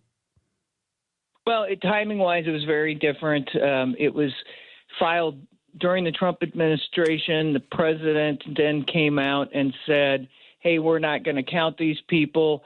The suit kind of became moot, and then the Biden administration came in and reversed things after the case was dismissed. This is very different. There was also some litigation back then from California to try and enjoin President Trump's action. And look, what we're trying to do is permanently solve this problem. Yeah. For America's long history, we didn't count illegal immigrants. And then along came Jimmy Carter, and he said, let's start counting these illegal immigrants for the purposes of deciding how many congressional seats each state gets. And the congressional seats dictate how many electoral votes each state gets. So, of course, President Trump identified this problem when he was in office the last time and said, oh, we won't count these illegal immigrants in 2020, but then Joe Biden gets in office and he reverses it. We're saying, let's take this as far as we can. Let's get to the United States Supreme Court.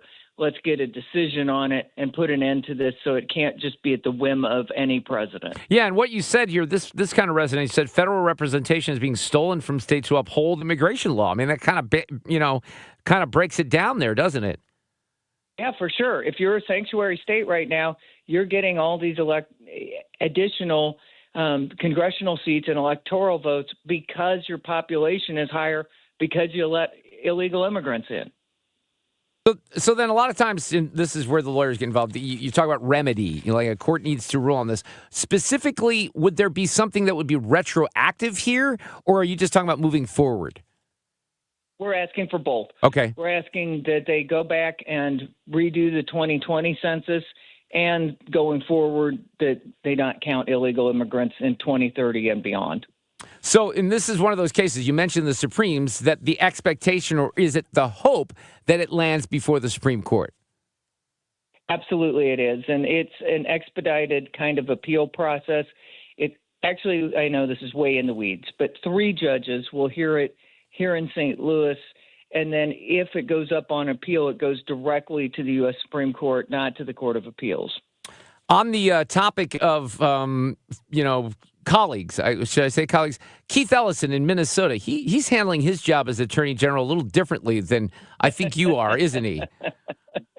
Just a little differently. I cannot believe the amount of fraud, the lack of cooperation with deporting violent illegal immigrants from the country. I'm sure glad that I don't have to live under his reign.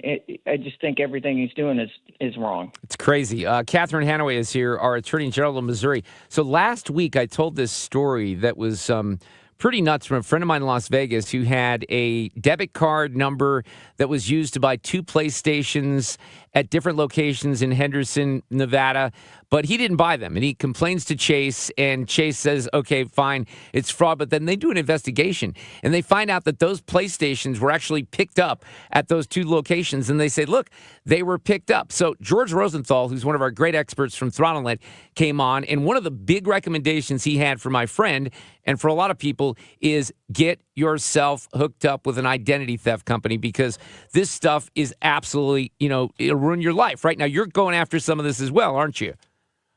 Yeah, absolutely. And we get reports almost daily. And I encourage people, please do look at your credit card statements. Know what's happening with your accounts. If you see it, report it. The sooner you report it to your credit card company, the sooner they can cut things off. But also, the sooner you report it to us, the better the chance we might get somebody. The problem is it's really tough, and oftentimes it's fraudsters outside the United States. But in an instance like that, where somebody picked up these PlayStations, you might even be able to go back on the security tapes and find a suspect. But if too much time goes by, It's much tougher to make those cases. Look, I got nabbed 2 times last year with theft on my Southwest card, and the second time was just my fault. I fell for kind of a phishing thing where it said that, and it was, I can't remember what company it was, but it was a company that, I had an account with, and I pressed on it, and it was one of those things where it was asking you to update the credit card. And I mean, within minutes, if not seconds, boom, international charge comes through. And I had to call Chase and shut it down. So I guess my point is, not that I'm that smart, but these things are sophisticated, and it's easy to fall for them.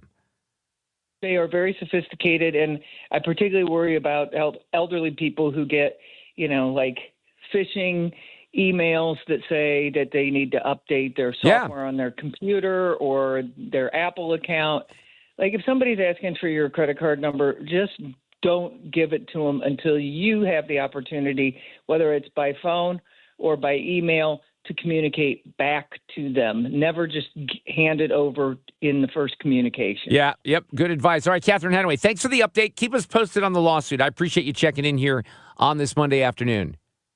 Thanks so much, Mark. Have a great week. Take care. Thanks. There you Bye-bye. go. That's Catherine Hanaway with us this afternoon. This gives me a little chance. We got Cusumano coming up there. If Ethan is listening in the next room, though, let's give away some Black Keys tickets because Live Nation has been nice enough to give us a pair of tickets for the show July 25th at Hollywood Casino Amphitheater.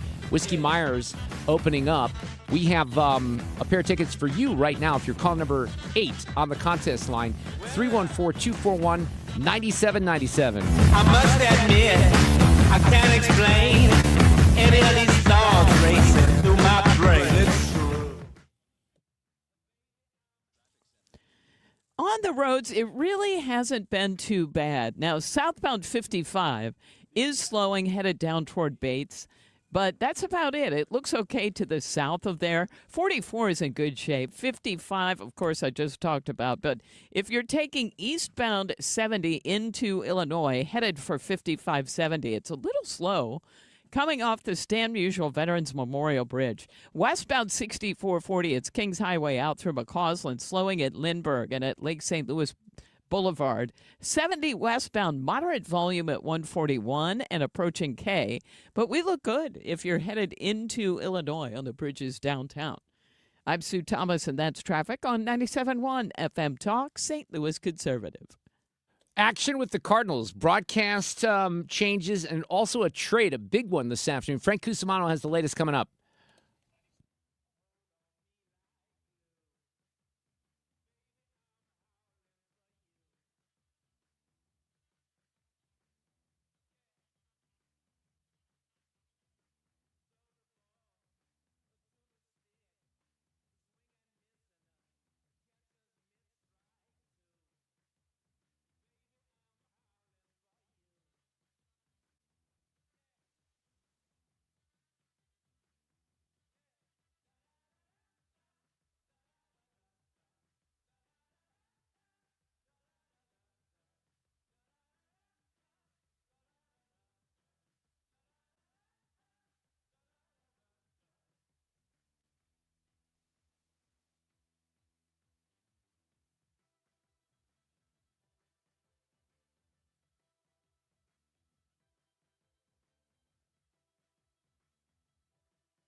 Monday afternoon on the Mark Reardon Show. Waiting on Frank Cusumano is going to join us here in just a moment to talk about some Cardinals news that's been buzzing here in the last couple hours with a trade involving Brendan Donovan. Tim Graham from the Media Research Center is coming up after the top of the hour. And, you know, on the Cardinals front, there's also some broadcast news this afternoon on the TV side where they're moving away from FanDuel. You might remember a few weeks ago we reported that there was a check that was supposed to come to the Cardinals, and it did not. So they're seeking out different broadcast arrangements, and I think they've come up with one, and it's just going to be a little different for people, but Tom's going to explain that. You know, we're hearing a lot about tax season, Sue, because of the changes from the big, beautiful bill. Mark Milton, who was with the Milton Law Group, he always comes on to talk a little bit about some of the tax changes. He was involved in the earnings tax lawsuit as well. He'll join us in the 5 o'clock hour. Plus, an audio cut of the day coming off an 11-0 drubbing of Jeff Drew's team at Padel and Pickle. Frank and I smoked him the other day. Not even close. Can't believe that Jeff even wanted to show his face after that one, Frank. But it was a nice victory for us, wasn't it? It was. You were out of sight. You were electrifying. You moved well. You had some great slams. It was good. It was good to see. Now, Jeff did have some good moments earlier, I should say. Yeah, unfortunately, the truth of the matter is Frank played with Jeff the entire day, and then I didn't win a freaking game. Almost said the wrong. And then Cusumano came on my team for one game, and then we beat him 11-0. So at least I got one victory out of it, Frank, and I thank you. Yeah, well, you were outstanding. You carried our club that final game. You could tell the insincerity is just bleeding through. All right, what's going on with Brendan Donovan? Okay, so what we know now is that it's a three-way trade with the Mariners, the Rays, and the Cardinals, that Brendan Donovan will end up in Seattle, and we will receive some prospects back from Seattle, and they haven't been named yet. But I've been on this, MLB top 100 prospect list, and the Mariners have 4 in the top 60. You'd like to think for an all-star, a Gold Glover, a guy with a 361 on base percentage, that you could get 2 of those. We'll see what happens. But the bottom line is this: if you are a Cardinal and you're an all-star and you make over $5 million a year, you're going to be traded this offseason. This is number 4. Frank, I am, as I'm scrolling through Twitter here, we do have an update from Joel Sherman with the New York Post sharing that right-handed pitching prospect, Yorangelo Sanja, probably absolutely destroyed the pronunciation on that, is a part of this deal. He is a name that had been rumored over the past month or so. He is their 7th overall prospect, and he is the 91st overall ranked prospect in Major League Baseball. Actually was a switch pitcher until just recently. This year they just announced that he is going to specifically be working as a right-handed pitcher. If that is the case, I haven't seen anyone else reporting that, but Sherman is a pretty reliable source. If that's the case, then you are getting at least one top 100 prospect in return for Brendan Donovan. Yeah, that doesn't really turn me on, but hopefully there'll be others in this as time moves on here. What would you say the other big story of the day? I'm going to spend a little time, Frank, in the next hour with Tom Ackerman on this, but the broadcast deal, and I'm a little confused by it personally. Hopefully it's going to become clear and simplified, but I'm one of those people that essentially tagged the FanDuel product onto Amazon on Prime. So I watch the Blues and the Cardinals on Prime. So now they're going to the MLB app. I don't think I'll be able to watch it on Prime. If you have DirecTV or Spectrum, I think it's still going to be available there. Do you have any better understanding of all that right now? Well, I think you hit on the 2 things that people care the most about. And I did talk to Bill DeWitt III about this a little bit earlier. I mean, you are going to be able to get this if you have a dish and you have Charter. So I think there are a lot of people, when they hear the word streaming, right, they're afraid and they don't want to hear that. So bottom line is you'll be able to watch Cardinal baseball next year like you did this year. It just won't be on channel, let's say, 824 FDSN. Right. And then the streaming, advantages for people like that too. But I think I'll have to go to the MLB because I don't think I'll have it again available on Amazon is the way it's sounding, because that was where they put FanDuel. So then that begs the question, play along here with me, what do I do about the Blues games? Because that would only be for the Cardinals games. You understand the confusion there? You'd like to think they're going to get through this season with the Blues with the remaining 25 or 30 games. But yeah, I'm not certain about the Blues at this point. I think the Cardinals cut a great deal with MLB, and I think they're happy with it. All right, let's talk a little college basketball. As much as it pains me to talk about Illinois being good, man, they went back and they got Nebraska back because Nebraska came into Champaign a few weeks ago and took down Illinois. The opposite happened over the weekend, so Illinois moves up in the rankings. SLU, a huge victory on Friday night. Mizzou snags a victory on Saturday, barely gets by, but wins for all our local teams over the weekend, Frank. Yeah, it was a good weekend. Mizzou kept their NCAA tournament hopes alive. They held serve, and they beat a mediocre Mississippi State team. And now they get to play a really bad South Carolina team, so they're doing some good things. The SLU thing, and I got to tell you, if you factor in the opponent who's just given you nothing but hell over the years, and the atmosphere, and then the way you did it. I mean, Mark, as I've said before, imagine if you were so confident about the game and said, okay, I'm going to bet SLU and I'm going to give you 30 points. Well, you still won the bet. I know, it's the amazing. Game was over in like 8 or 9 minutes. It was unbelievable. It really was. I was looking forward to watching the damn game, and I get home, and it's pretty much over by the time I got home. Yeah, and they've done that quite a bit. They really have. And they're up to 19th in the AP Top 25, and they're 16th in the all-important net rankings. I had one of these gurus on today that breaks this stuff down, and he said that, if SLU runs the table, they could easily be a 4 seed. So we'll see about that. Well, that'd be and amazing. Illinois, real quick. Illinois is in the span of 8 days, they beat 2 top 5 teams on the road. I mean, if this is not a number 1 seed, it looks like they could be headed to St. Louis. I don't know who is. And this Keaton Wagler, he is absolutely insane. I think the stat is no freshman on the road has had this type of performances like in back-to-back games because he had the 46 and then he had the 25 or 26 yesterday. He's crazy. Yeah, good. that kid's incredible. Look, I think they are legit, and I've said this for a month and a half now, they are a legit national champion contender. There's no doubt about that. Meantime, the Blues don't look like they're heading toward the Stanley Cup playoffs right now, do they? No, they are in Nashville tonight, but here's the one optimistic thought on the Blues. It's a dad's night where the dads go on the road trip, and when the dads come, the Blues are 8-2-1. They've just been magical every time the fathers show up at the game, and they're all up there in the box area. So they play Nashville tonight. I don't know if you could say it's a big game because the Blues are 31st out of 32 teams, but they seem to play well in front of their pops. And then we're only down to like a couple more games here this week, and then you get the break for the Olympics, right? Yeah, 2 more games this week. They're in Dallas, and then they get 21 days off before the next hockey game. Did you watch the new Miracle doc that's on Netflix? Yes. It's so good. I watched it yesterday. I loved it. Oh, my gosh. The Herb Brooks stuff is so compelling, how they hated him and called him these bad names, but in the end, they couldn't have done it without him. That was just well done. Frank, that's the part I don't think it resonated in the past, or that I had the impression. I knew that he was a tough, hard-ass coach. There's no doubt about it in his demands. But, man, I didn't realize how much they hated him. And that's what bonded the team, because a lot of them, they didn't get together. They had kids from Minnesota, kids from Boston. They were rivals on the ice in college. They didn't like each other, but their hatred of Coach Brooks brought them together in this magical way. And one of the things that I forgot watching it is how badly they got beaten by the Russians a couple of months before the Olympics. I mean, they just got freaking killed by 13 points or something like that. Yeah. And how about when McClanahan got hurt, and his leg is mangled, and Brooks sees him on the trainer's table and called him the P word. And then he ended up, and he played the next period. Unreal.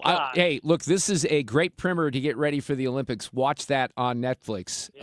Frank, we are now less than a week away from the Super Bowl, and I don't think we've brought it up with you. I'm sure we'll have more time to talk about it on Friday when you're back on, but how are you viewing this? How are you viewing this matchup between these two teams, a rematch of about 15 years ago? Well, I wish I knew what Drake May's shoulder is really like, because you're getting conflicting reports out of New England in the last couple of days, because their biggest strength is him throwing the long ball, and if he's not able to do it, they're in big trouble. But I like Seattle anyway to win the game. They got the best receiver. They got the better defense. And I'm rooting for them hard, too. All right, Frank, we'll talk on Friday afternoon. I appreciate it. All right, guys. Take care. A lot of moving pieces here this afternoon, trying to keep you posted. We'll have Tom Ackerman also at 5:20. I know he'll have some thoughts on the trade. And Tim Graham from the Media Research Center is coming up in the next hour as well. It's going to be hard for me today to kind of narrow down an audio cut of the day because I have so many of them, quite a few to pick from. Also at 5:30, I want to mention, just because, it is tax season and the administration is promising big tax refunds. What changes do you need to know about? Mark Milton, who is the managing attorney of Milton Law Group, local tax attorney, one of our experts, will be with us. He'll join us at 5:30 right here on 97.1 FM Talk. This report brought to you by Overhead Door Company of St. Louis. Now, if you are just leaving the office, we do have some volume, but it tends to be the usual, at least on southbound 55 out of downtown. Now, northbound 55, a stall reported past 255. Look for that on the right side. Westbound 64 lines up.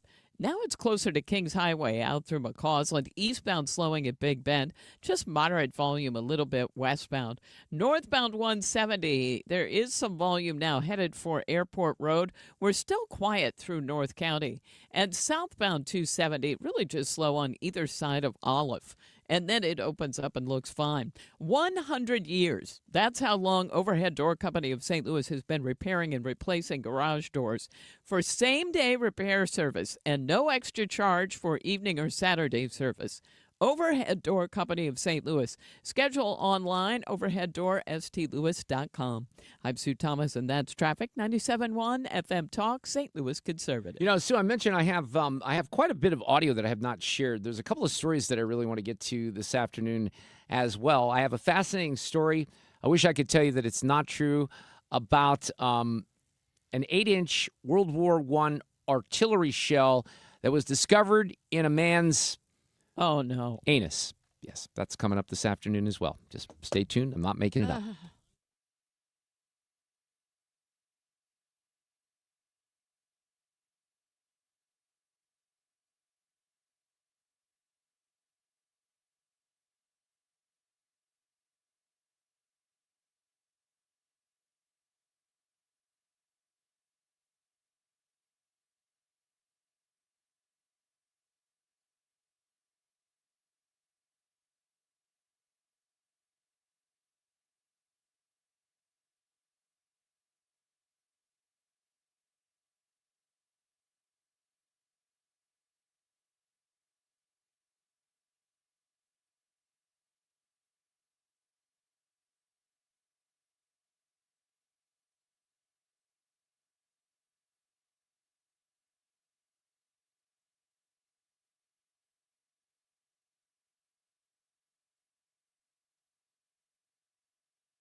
change in policy at the Department of Homeland Security. I'm Lisa Lacera, Fox News. Secretary Kristi Noem announcing a short time ago every DHS officer in Minneapolis will be issued body cameras. And she wrote on X, the body-worn camera program is being expanded nationwide as funding becomes available. President Trump says he backs the idea. They generally tend to be good for law enforcement because people can't lie about what's happening.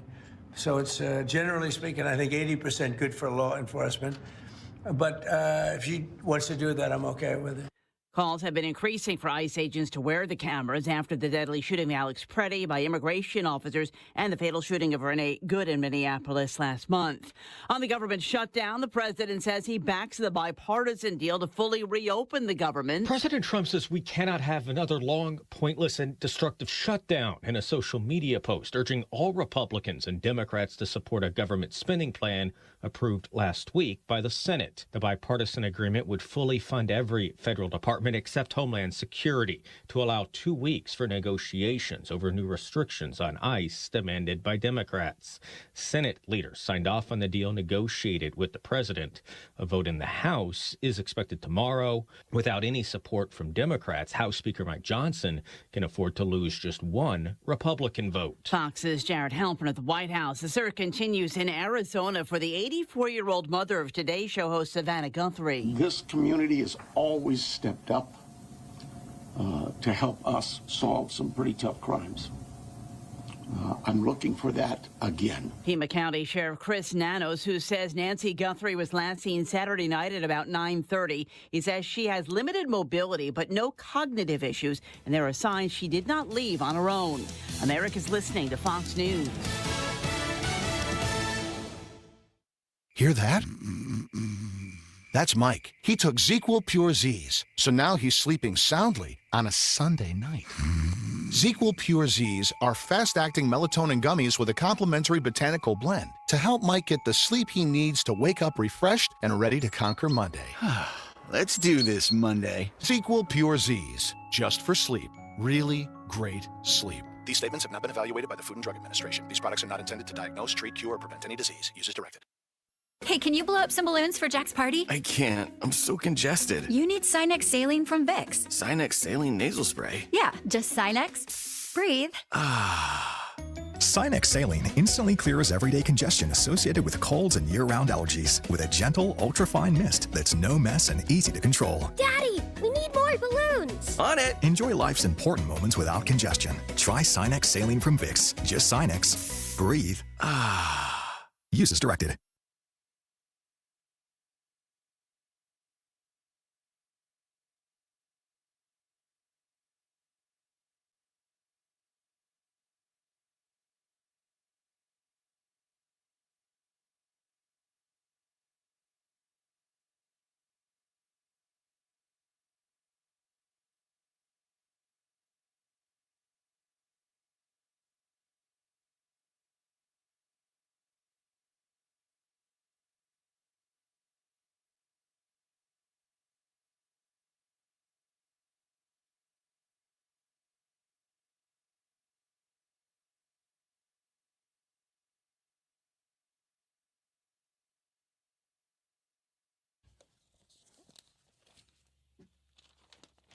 Well, as we have been reporting, there's a bit of baseball news here this afternoon involving the Cardinals just ahead of spring training, which is very, very close to getting underway. The question, I think, for several weeks now has been Brendan Donovan and what's going to happen with him. He's being sent to Seattle. There's prospects involved. It's also a three-way deal that includes Tampa Bay. Jeff Passan reporting a deal that had been considered for weeks would finally land Seattle a versatile impact bat, and that would be Brendan Donovan. So we knew that Chaim Bloom probably had some more deals and, in his bag of tricks, and that's what happened today. But we'll find out a little bit more from Tom Ackerman at 5:20, and Tom's going to give us an update on the broadcast story that came out today because Cardinals and watching them on television may or may not change for you. For me, it's going to change because I get them through Prime. If you have Spectrum or DirecTV, it won't change. Now, I have YouTube TV. I don't think it will be available on there, but some of this is still kind of breaking. We're trying to figure it out this afternoon, so that's coming up. Also, Mark Milton, local tax attorney and tax pro, is going to join us on some of the tax next changes at 5:32. Tim Graham is with us, executive editor for the Media Research Center's Newsbusters. No doubt, probably calling today and doing this hit from stolen land. I heard a lot about stolen land at the Grammys last night, so I'm guessing you're on stolen land as well. How are you, Tim? I'm fine. It's people really made fun of Billie Eilish. It's like your mansion's on stolen land, honey. Yeah, she kind of stepped into it, didn't she? She's going to talk about stolen land, and she's got a $14 million piece of property, is what we found out today, on stolen land. Yeah, well, apparently it's not when she buys it.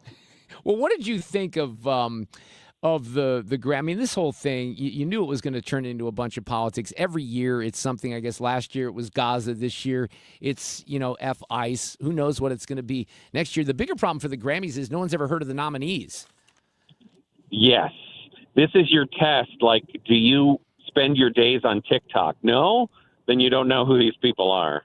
I'm in my 60s now, so I'm not going to even try to keep up with who's hot in 20. But, there was a lot of politics last night. The liberals were upset that the Golden Globes weren't anti-Trump enough. And so what you got was the Grammys where, there was a lot of preaching about ICE and immigrants. Bad Bunny was out there saying, we're not animals. Well, some of them, if you raped and murdered a 12-year-old, I think we can define you as an animal. And it's not saying that's you, pal, but it's certainly some illegal immigrants.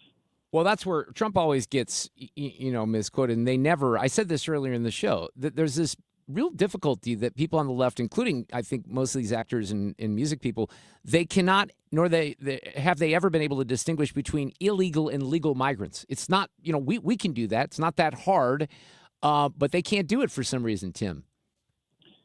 Well, it's not a broad brush to say we don't like MS-13. Right. And so, yes, Trump refers to MS-13 as animals. And the headline is Trump describes migrants as animals, And so although for them, it's really, really easy to say, if you voted for Trump, you're probably a Nazi. And, nobody they don't mind the name calling from that front. This was also interesting last night, and Trump's got response to it. So this is Trevor Noah, who I've never thought was funny, but he was the host. That is a Grammy that every artist wants, almost as much as Trump wants Greenland, which makes sense. I mean, because Epstein's island is gone, he needs a new one to hang out with Bill Clinton. All right, so the president responding to that today saying... Mr. President, are you going to sue Trevor Noah? Last night in a post, you alluded that something could be coming. Yeah, well, he said that I spent time on Jeffrey Epstein's island. I didn't. I mean, he's a lightweight, this guy. He's terrible. I think he's terrible. I thought he did a terrible job at the Grammys. I thought the whole Grammys was terrible. I watched part of it. It's not watchable. But he was a lousy host. I'd say not as bad as Jimmy Kimmel, but pretty close. Oh, you got to get the Jimmy Kimmel dig in there. I love that. But yeah, I've never really quite figured out why Trevor Noah is famous or funny. But I don't know if that dig's going to come back to haunt him, Tim. Well, once again, when you try to suggest that Trump's been to Epstein Island, it's either true or it's not true. And if it's not true, but this is always the game where they're like, I was joking. When you actually try to fact check them on these things, I'm a comedian. Well, the fact of the matter is when you say these things on national television, people might just think it's true. So, yeah, that's where you'd say, well, maybe I'll sue you. Yeah. I mean, at least he likes to put the fear of God into people. So I mentioned this earlier on the show. On Thursday, I started seeing a lot of chatter on the X, formerly Twitter, and elsewhere about how bad of a bomb the Melania movie was going to be. It was going to be the worst ever. There's no one in the theaters. Jeff Bezos invested all this money. Biggest flop ever. And as it turns out, when you look at the box office numbers for Melania this weekend, and you look at the film that came out a few months ago called Deliver Me From Nowhere on Bruce Springsteen, which was very heralded, and critics loved it, of course. It was supposed to be in the conversation for the Oscars, and it wasn't. That movie made just slightly more than Melania did over the weekend. So I don't remember all the people saying that that was a flop. Now, some people have had to turn around and admit that that's a pretty good number, 8 million from this weekend, Tim. Yes, it would make you number 3 at the box office. And so, yes, this is the problem, is they were rooting for it to lose in advance. They hated it just because of who it was about. Yeah. You know, and they made a documentary about Michelle Obama called Becoming. Now, it didn't come out in theaters, but the critics absolutely loved it. You know, any movie that loves the Obamas is loved by the critics. And that's the whole problem. You know, when you look at Rotten Tomatoes and the critic score is 6 and the audience number is like 80-something. Yeah, right. 90-something.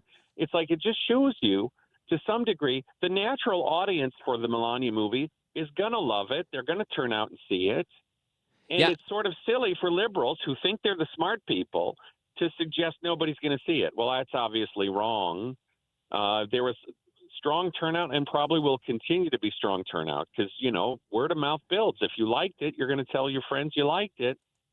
One of the things, and maybe people be curious. Yeah, one of the things about the Rotten Tomatoes score that I wanted to make people aware of, because since when a film does not screen for critics, the critics get all snooty about that, and they don't like to go out, you know, and pay for the movie on their own, so they won't review it. So if you look at that critic score on Rotten Tomatoes, you'll also notice that there were only like 15 people that reviewed the film from across the country. Typically, you'd have much bigger numbers. But, you know, I've been, and I used to be a film critic, kind of semi-retired off that, Tim, but it's amazing. So often you see these big disconnects between the critic score and the audience score. I mean, sometimes it's stark, and that's certainly the case here.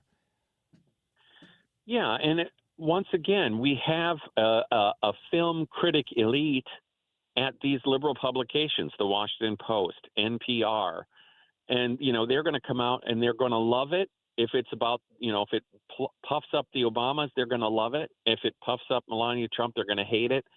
And it really isn't about art anymore, is it? It's about, well, does it support my belief system? And then it's a fantastic movie. And that's, you know, who would trust that if that's the way you're grading your movies? It should be about, is it a good film? Is it well made? Does it have something to say? You know, and these people are coming out of this movie and saying 2 hours of hell. You know, are you going to really believe that? It's just such crap. It's unbelievable. That's why I'm so glad it overperformed, because they've kind of had to admit it in the Hollywood trades this afternoon. Hey, one of the media stories today that's really strange, and I talked about it a little earlier. I don't know if you have any additional thoughts about Savannah Guthrie's mother going missing in Tucson, Arizona. It's a very strange case.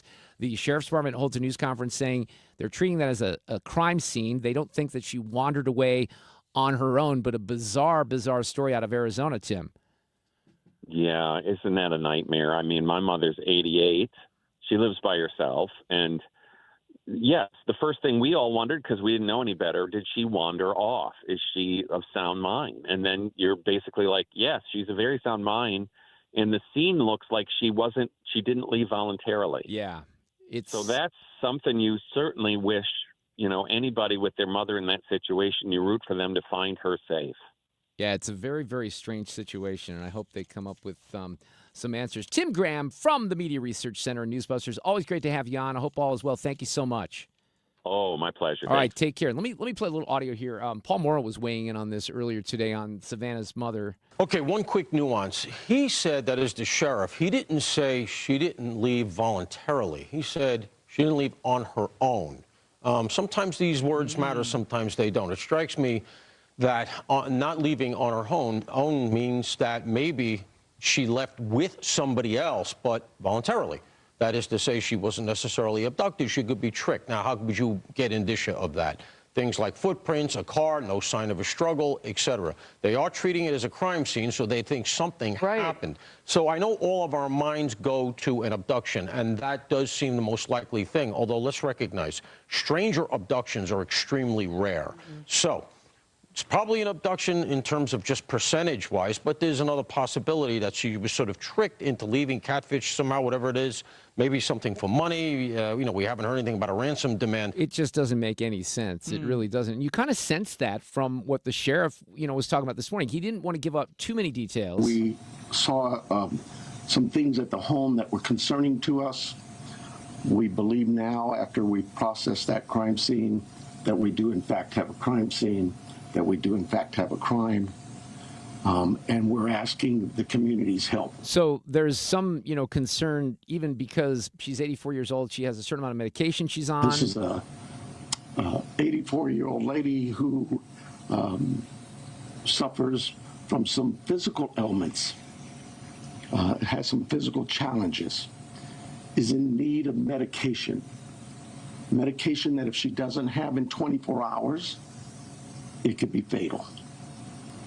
So we make a plea to anyone who knows anything about this, who has seen something, heard something, to contact us. Call 911. One of the questions you asked earlier on the show when we were talking about this is about Savannah Guthrie's father, and I guess he was he passed away when she was only like 16 years old. Yes, and she has 2 other siblings, and apparently mom didn't show up to church.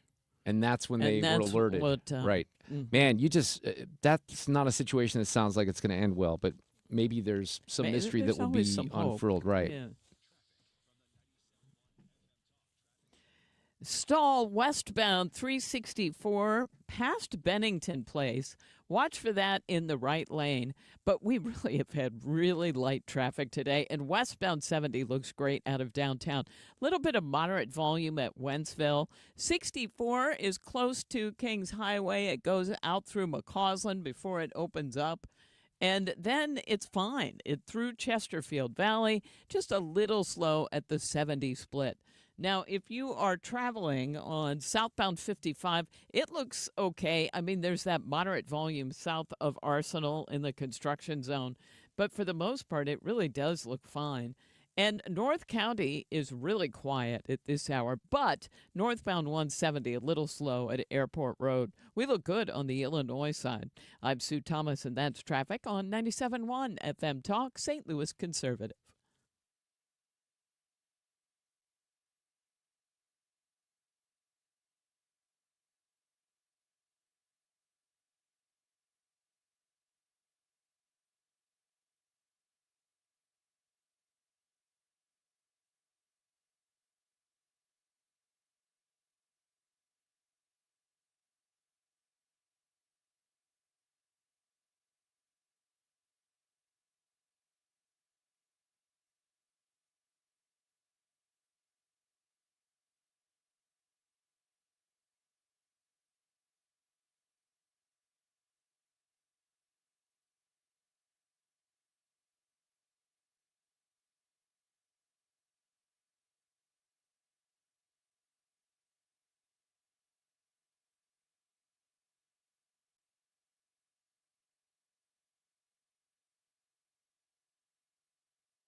I'm going to play a new fun game here with the St. Louis Cardinals. And that game is, how many ways can we pronounce the new pitcher that we just got from Seattle in the trade for Brendan Donovan? Tom Ackerman, who's the sports director of KMOX, is with us. I'm not even going to try the name earlier, Tom. I'm not even trying, so you can try. Who tried it earlier? Ethan. He mangled it earlier. Ethan, okay. Yeah. First name is Gerangelo. Uh-huh. First name is Gerangelo. Gerangelo? Just the way it looks. Okay. Gerangelo. Last name is very easy to pronounce. Sinjay. That's it. Tom Ackerman Sinjay. always makes it sound so easy. All right, we're done here. Thanks, Tom. We'll talk to you later. No, so All right, what? Take care, guys. So that's kind of been breaking here for about 90 minutes. I wanted to talk to you, and I still do want to talk to you about some of the broadcast changes that were announced earlier today as well. But what can you make of this trade at this point? I mean, we kind of knew that Brendan was still, probably on the market, and there was a deal that was pending, and it finally happens today. Yeah, and, I talked to Hein Bloom about this on a weekly basis, asking him about Brendan Donovan. And for the last 2 weeks, he's indicated that he was in no rush to make a deal, that they would be fine hanging on to Donovan. They were in a luxurious position where they could hang on to him and wait to see who gave him the best deal. It was rumored for a long time that the Mariners were interested in him, and as it turns out, they struck today and made the deal, and it was a three-way deal with the Rays. They send Ben Williamson, the Mariners do, to the Rays. He's actually pretty good at third baseman, utility guy, but mostly a third baseman, goes to the Rays in this deal. And some other moving parts of this deal, but the important stuff is what did the Cardinals get for Brendan Donovan? Right. They got 2 first-round picks. They got a 2024 first-round pick in Tarangelo Sinjay, who is a switch pitcher. Yeah. The word is he's gonna throw just right-handed. But when he was pitching in college, he was a sensation because he could throw lefty-righty. In fact, I just posted a video of him in spring training, and he's going up against Cleveland pitching for the Mariners, and he throws lefty, and as they're talking about him, he throws righty to the next batter. That's nuts. He can throw hard both sides. He's a little bit better right-handed.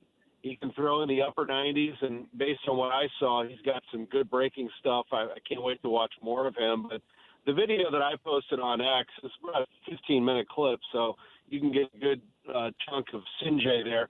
And then they got Ty Peets, who's utility guy, outfielder, can play a little infield, solid players, got some power. They really like him. He was the 2023 first-round pick of the Mariners, and they expect him to move through the system. But Sinjay is the higher prospect here, and I would guess that he's probably going to be a top 5 Cardinals prospect by the time this thing all gets official and sorted out and they start to rank who their prospects are. He's pretty close. He pitched Double-A last year. I would anticipate he'll graduate to Triple-A this year, and then he'll be called upon when needed. The Cardinals are stockpiling pitching. I mean, there's no secret that pitching wins, and that's kind of Hein Bloom's expertise.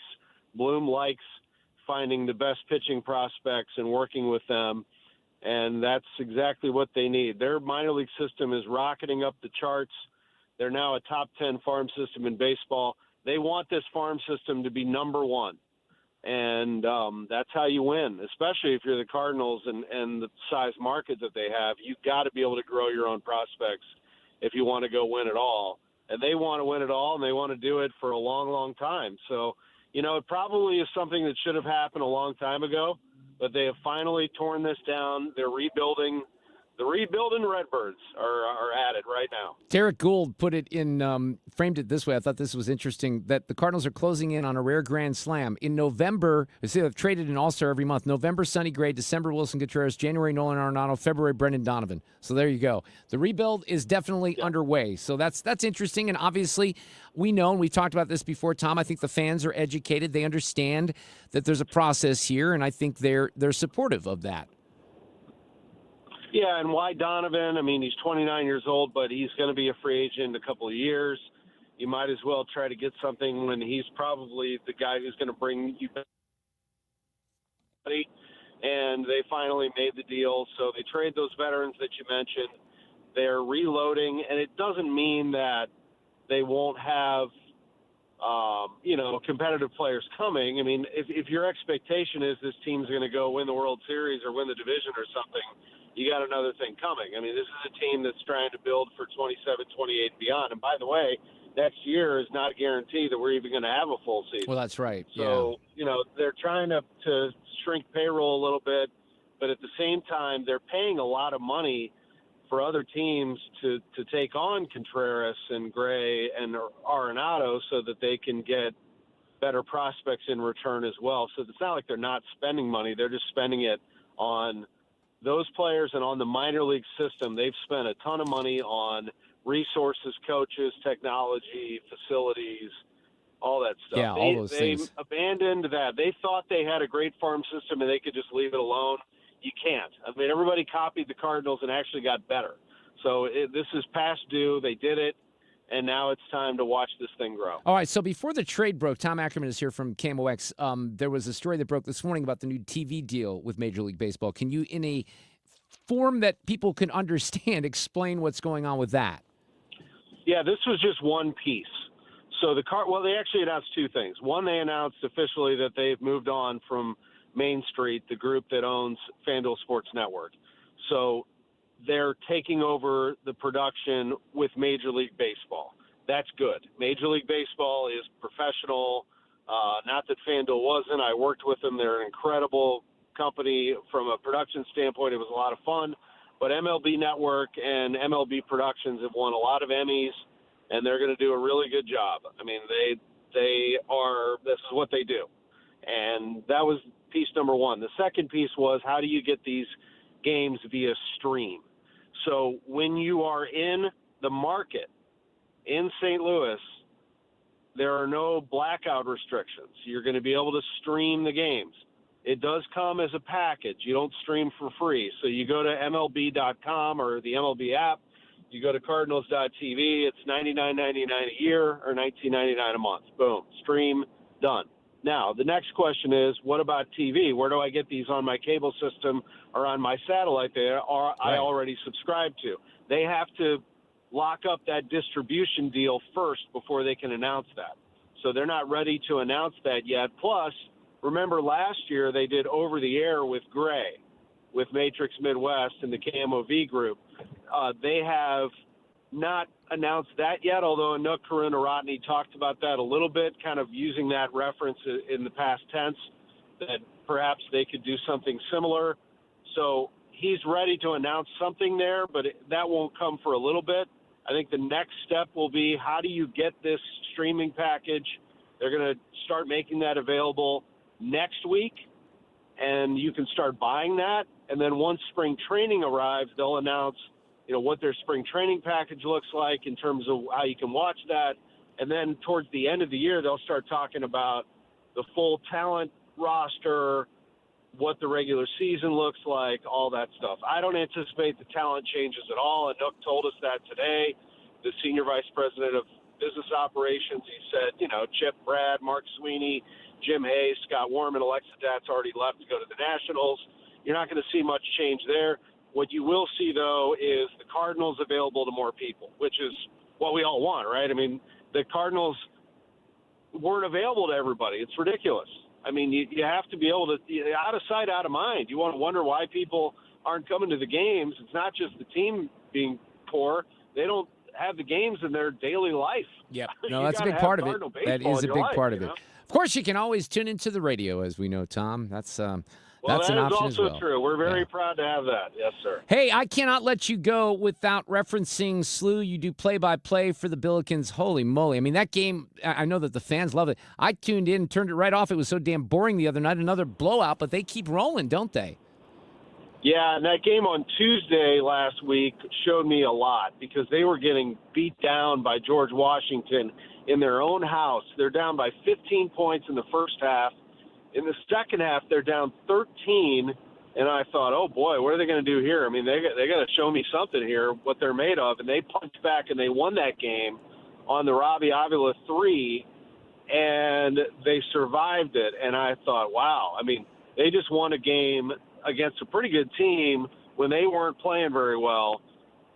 This team is the real deal. Yeah. And they came out and absolutely smoked Dayton. They have everything going for them right now, Mark. They have everything you could possibly want. They don't have a natural point guard, but they have about 4 or 5 guys that can handle it. They can all shoot it seems like. And then, of course, you have the unique player in Robbie. Robbie is sick. Is he going to be able to play tomorrow? I don't know. They were hoping to have him available. We'll see. There's been an illness that over the last few weeks has kind of sporadically spread through the team, but they've been able to withstand all of that. But it's a really good basketball team. They're ranked 19th in the country. I would not want to face them in the NCAA tournament. Now, can they get there? Automatic is you win the A-10 tournament. At large, I think you just got to keep rolling right now. Just keep winning. Don't lose any games you're not supposed to. Let the national media do its thing and talk all glorious about you like they are. And then, see where it all falls. Yeah, but there's a lot of basketball. Really good. To your point, there's a lot of basketball left, and to keep that at-large bid, you got to absolutely win the games you're supposed to moving forward. Tom, thanks for the update this afternoon. A lot of stuff going on in the sports world. I really appreciate it. My pleasure, my man. All right, Thank take you. care. That's Tom Ackerman from the KMOX side of the building. If you're just headed out, it really isn't that bad out there. We do have a stall westbound 44 before Antire, but it's off on the shoulder. And 64 westbound, really just moderate volume. Kings Highway out through McCausland. Eastbound is slowing 170 through Big Bend, but then it opens up. Southbound 170 a little bit slow at 64. Northbound has some moderate volume at Airport Road. 70 westbound looks great all the way out of downtown to Wentzville. A little slow there. And southbound 270, just moderate volume, Olive down through 64. 55 slowing south of Arsenal. We look great if you're headed into Illinois. This report brought to you by Lakeside Renovation and Design. For over 25 years, they've been St. Louis's trusted choice for transforming homes inside and out. They do windows, siding, kitchens, baths, outdoor spaces, give you quality craftsmanship and lifetime warranties. Visit lakesiderd.com to start your dream project today. I'm Sue Thomas, and that's traffic on 97.1 FM Talk, St. Louis Conservative.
This portion of the show is sponsored by Jerry Kelly Heating, Air Conditioning, Electrical, and Plumbing.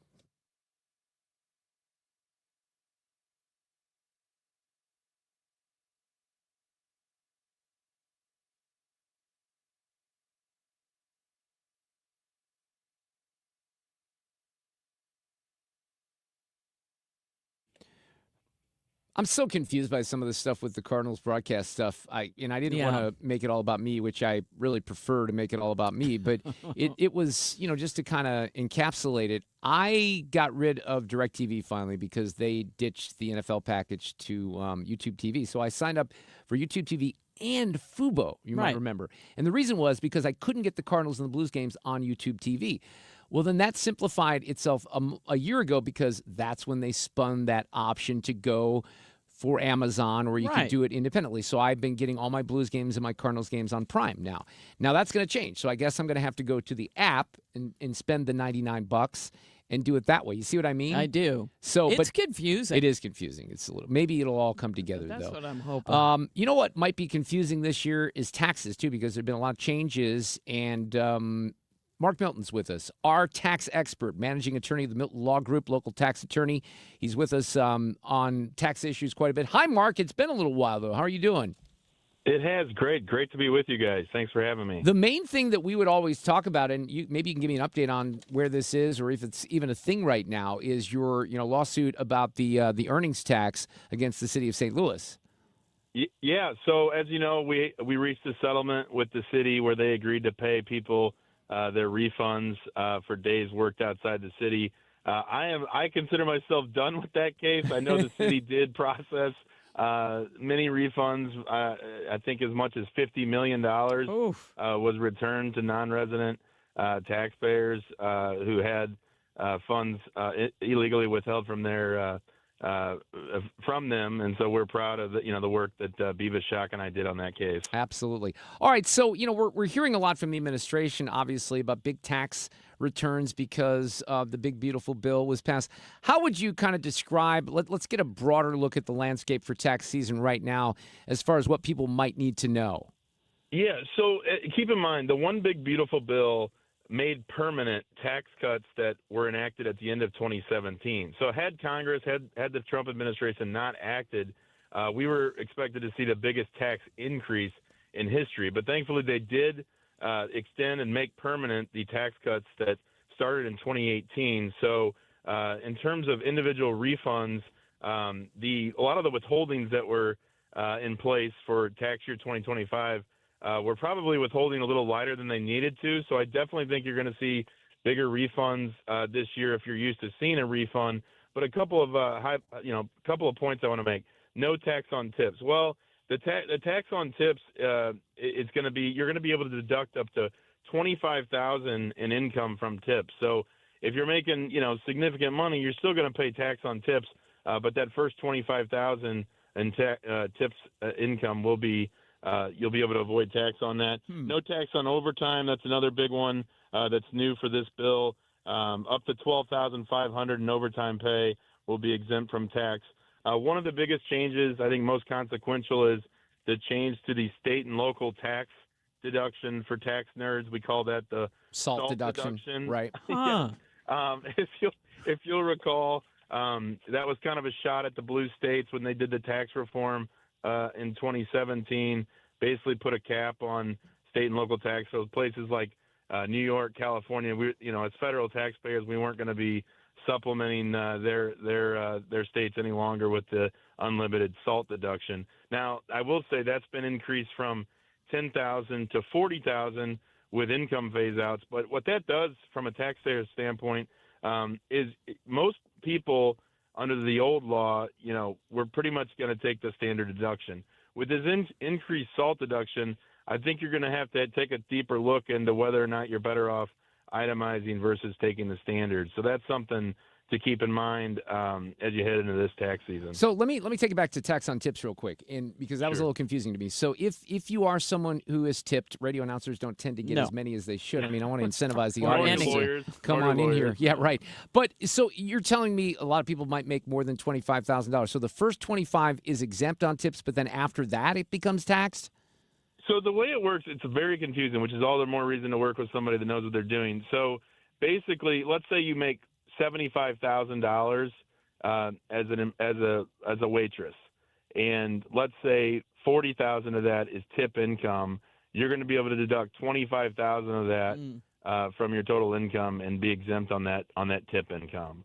So it really depends on how much you're earning, how much of that is categorized as tip income in terms of what amount is going to be taxable. Well, how do you even prove that? I mean, what's the process? That's a good question. For making sure. So as a server, as a former Texas Roadhouse server myself, I can attest to this. So you are putting in your tip income as part of your pay, and it is broken out on your W-2 as far as the taxable tip amount, and so it is reflected on your W-2, assuming your employer is keeping track of that properly. So as long as you have your W-2, you should be able to figure out, how much of that is actual tip income and how much should be exempt from tax. So you're not, when you say, I want to go back to something else here, when you're talking about overtime, that's not necessarily, like supplemental income is not affected, correct? Correct. It is overtime 12,005 of which would be, basically an above the line deduction. So if let's say you're making 75,000 and 12,500 of that is income or is overtime, you'd be able to take off 12,500 of that total income to not be taxable. That's a pretty good. That sounds like a pretty significant change, right? Yeah. It is. And also for seniors, if you're over 65, you're going to get it's almost like having an extra standard deduction of 6,000. So that'll reduce your taxable income if you're over the age of 65. So what that does in effect, a lot of times if let's say you only have Social Security income, you're probably not going to have a tax bill. But if you have Social Security income plus some additional dividends and pension income, it's going to make that first 6,000 of it not taxable, which is a nice perk for seniors. All right. Well, I mean, sounds like a lot of changes. Does this make things harder or easier for you to do your job? Yeah. I would say more difficult just because anytime there's change and you have these different little nuances, it's important to understand them, make sure you're working with somebody that understands them. And also, if you're working with the preparer, like I'm calling this 5 February, after dry January, 5 February. Like, get your finances in order this month. Don't wait until April 10th to start working on getting your tax documents together. Get it to your person early. And remember, it's an extension of file, not to pay. So it's always a good idea to get out ahead of your taxes. And even if you don't, if you're not ready to file by April 15th, at least have a good idea. If you're going to owe something, make a payment. Because, again, it's an extension of file, not to pay. So your taxes are due April 15th, even if you file an extension and wait until October to file. Right. Yeah, otherwise, they start charging you interest and stuff like that and penalties. Penalties right? and interest, yeah. All right. No doubt. All right, Mark Milton, thank you for the update. I Thank think you. a lot of people need to hear that this afternoon. But, one of the messages I heard there is that if you don't itemize, you may want to look into that because there might be more, benefits to you. Yep. Absolutely. Yep. Thank you guys for having me. I Take care, appreciate Mark. it. All right, we'll see you. All right, see you. Do you I can't remember. Do you do your own taxes? No, I can't. Okay, No. me neither. So, but it gets very confusing. Really, it does. It does. Remember when we were supposed to do this like on a postcard during the Trump administration? Like the whole thing was going to be done. You do your taxes on a postcard. I don't see how that's possible. No, it's not possible. But it would be awesome if it was because it gets so damn confusing. It really does. And I almost feel unless you're a kid doing the EZ form, anything past that, I'm like, he was talking about stuff I didn't know existed. Right. To even look at. Yeah. But they say, now a friend of mine swears by the stuff online that you can go in and just plug in what you need and move on to the next one. And it will take you through that. And apparently it updates. So everybody has their own thing. Yeah, and my situation becomes like we go back and forth. Sometimes my wife is employed full-time by a certain company, and then we're back in a situation where she's doing contract work. So she's always working. But when you do the contract work, then you got to handle the taxes on your own. Yep. And it gets, it gets confusing. And luckily, and I was never very good at this because I used to have to take more care and, present receipts and stuff like that. But my tax situation has been streamlined, I guess, over the years, I would say. But hers hasn't, and she's good at keeping, the receipts. There's That's apps. good. There's apps that help you out with this now. Oh, that's good. But it's, it's never going to happen in my lifetime. But you would hope that you could just simplify the tax situation. Because, look, I'm just going to be honest with you. Yeah. I'm not paying as many taxes because I itemize and I go to the Right. trouble, and my accountant does all this. So we're legally taking advantage of the deductions that the tax code Right. allows for you, Well, right? I have real estate where I have to, I pay quarterly taxes. Right. Based on what, and that combined with it, I wouldn't know how to, you see, no way. No. You wouldn't No. be able to figure that out. So it gets extremely confusing. All right, we got to take a break. We're going to come back. I got so many options for audio cut of the day. That's coming up next. Westbound 70 looks great out of downtown. Now, 64 is still a little bit slow. Moderate volume approaching Hampton out through McCausland. Eastbound is slowing at 170. Southbound 55 looks great. So does southbound 270. Things look great if you're headed into Illinois, too, on the bridges downtown. I'm Sue Thomas, and that's traffic on 97.1 FM Talk, St. Louis Conservative. Well, I want to guide you into a great, really a great customer service experience when you do a flooring project, and that's Michael's Flooring Outlet here in St. Louis. They do great work in the area. I've worked with them here now a couple of times in the past couple of years. We're still doing a little repair work at my house. But if you need great advice on flooring, and I think it's important to recognize that this is a company that's been in business for decades, multiple decades here in St. Louis. Mike, if you ever meet him in person, he's got such a passion and knowledge and expertise for what he does. He started in this industry on his own when he was 26 years old. So if you need any kind of flooring in your home, you're looking for a change, get started maybe by going online to igotfloored.com. There's a lot of things up there, the products, the services, reviews. You can get inspiration. You can look at all the galleries, and really the galleries are a little overwhelming because there's so many products, which is why I say simplify it. Go into one of the 3 locations. They're open every day of the week except for Sunday, and have one of the team members guide you into something that's perfect for your lifestyle, whether it's Mohawk and silky soft carpeting or something different. They got you covered at Michael's. igotfloored.com. They're in Old Town St. Peters, Darden Prairie, and in West County on Olive.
Sue, do you know Noah Kahan? I do not. You know this song, Stick Season? Uh-uh. It's a huge hit. I would say this goes back maybe a couple of years now. This guy's interesting because he's like a singer-songwriter, not a lot of big band backup, if you will, and he's had hit after hit after hit. He's collaborated with all kinds of artists out there, including one of my favorites, Sam Fender. Well, I bring it up because he is coming to Busch Stadium. They just announced today. Oh, wow. Noah Kahan's going to be at several parks around the country, Fenway, the Rose Bowl, Citi Field, and Busch Stadium. August 2nd is when the show will take place, and he really is good. Looks like tickets go on sale. The pre-sale is tomorrow, and then Thursday at noon is when you can get the tickets. That sounds like a weird time to do It Thursday does, at noon, but I'm okay. looking at the release right here. So there you go, Noah Kahan coming to St. Louis. I'd like to see that show. You know, he's one of those guys that when I first started listening to his music, and then I know he came here to Enterprise. I'm like, that guy's playing Enterprise, not because he wasn't famous or he didn't have a fan base, but because I didn't think music like, I'm so impressed, and this is what makes me happy is that a guy like that with a guitar, just kind of doing singer-songwriter fill the stuff, can space. fill a stadium Yeah, that's and can fill great. an arena. So, yeah, he's super talented, and that is someone that I'm going to have to put on the list. Let's see. August 2nd is a Thursday night. No, wait. That's April. Let's look at get the information right here. Ooh, it's a Sunday night. I don't know if that changes anything or not. It's a Sunday night. Let's do this here this afternoon before we get out of here. Stand by. Playback ready. Now, the audio cut of the day. Well, let's visit some of our celebrities from the Grammys last night. Before I say thanks to God, I'm gonna say eyes out. We're not savage, we're not animals, we're not aliens, we are humans, and we are Americans. So that is Bad Bunny. I think what the president is trying to do is arrest people who are not Americans, who are there is that. undocumented. So he gets a little confused. Someone named Kalani, I don't even know who that is. You ever heard of that person? Nope. Oh, they said this. Everybody's inspired to join together as a community of artists and speak out against what's going on. And I'm going to leave this and say, ICE. Yeah, right. She doesn't know great. anything. And then Billie Eilish. This has to be everyone's favorite today. No one is illegal on stolen land.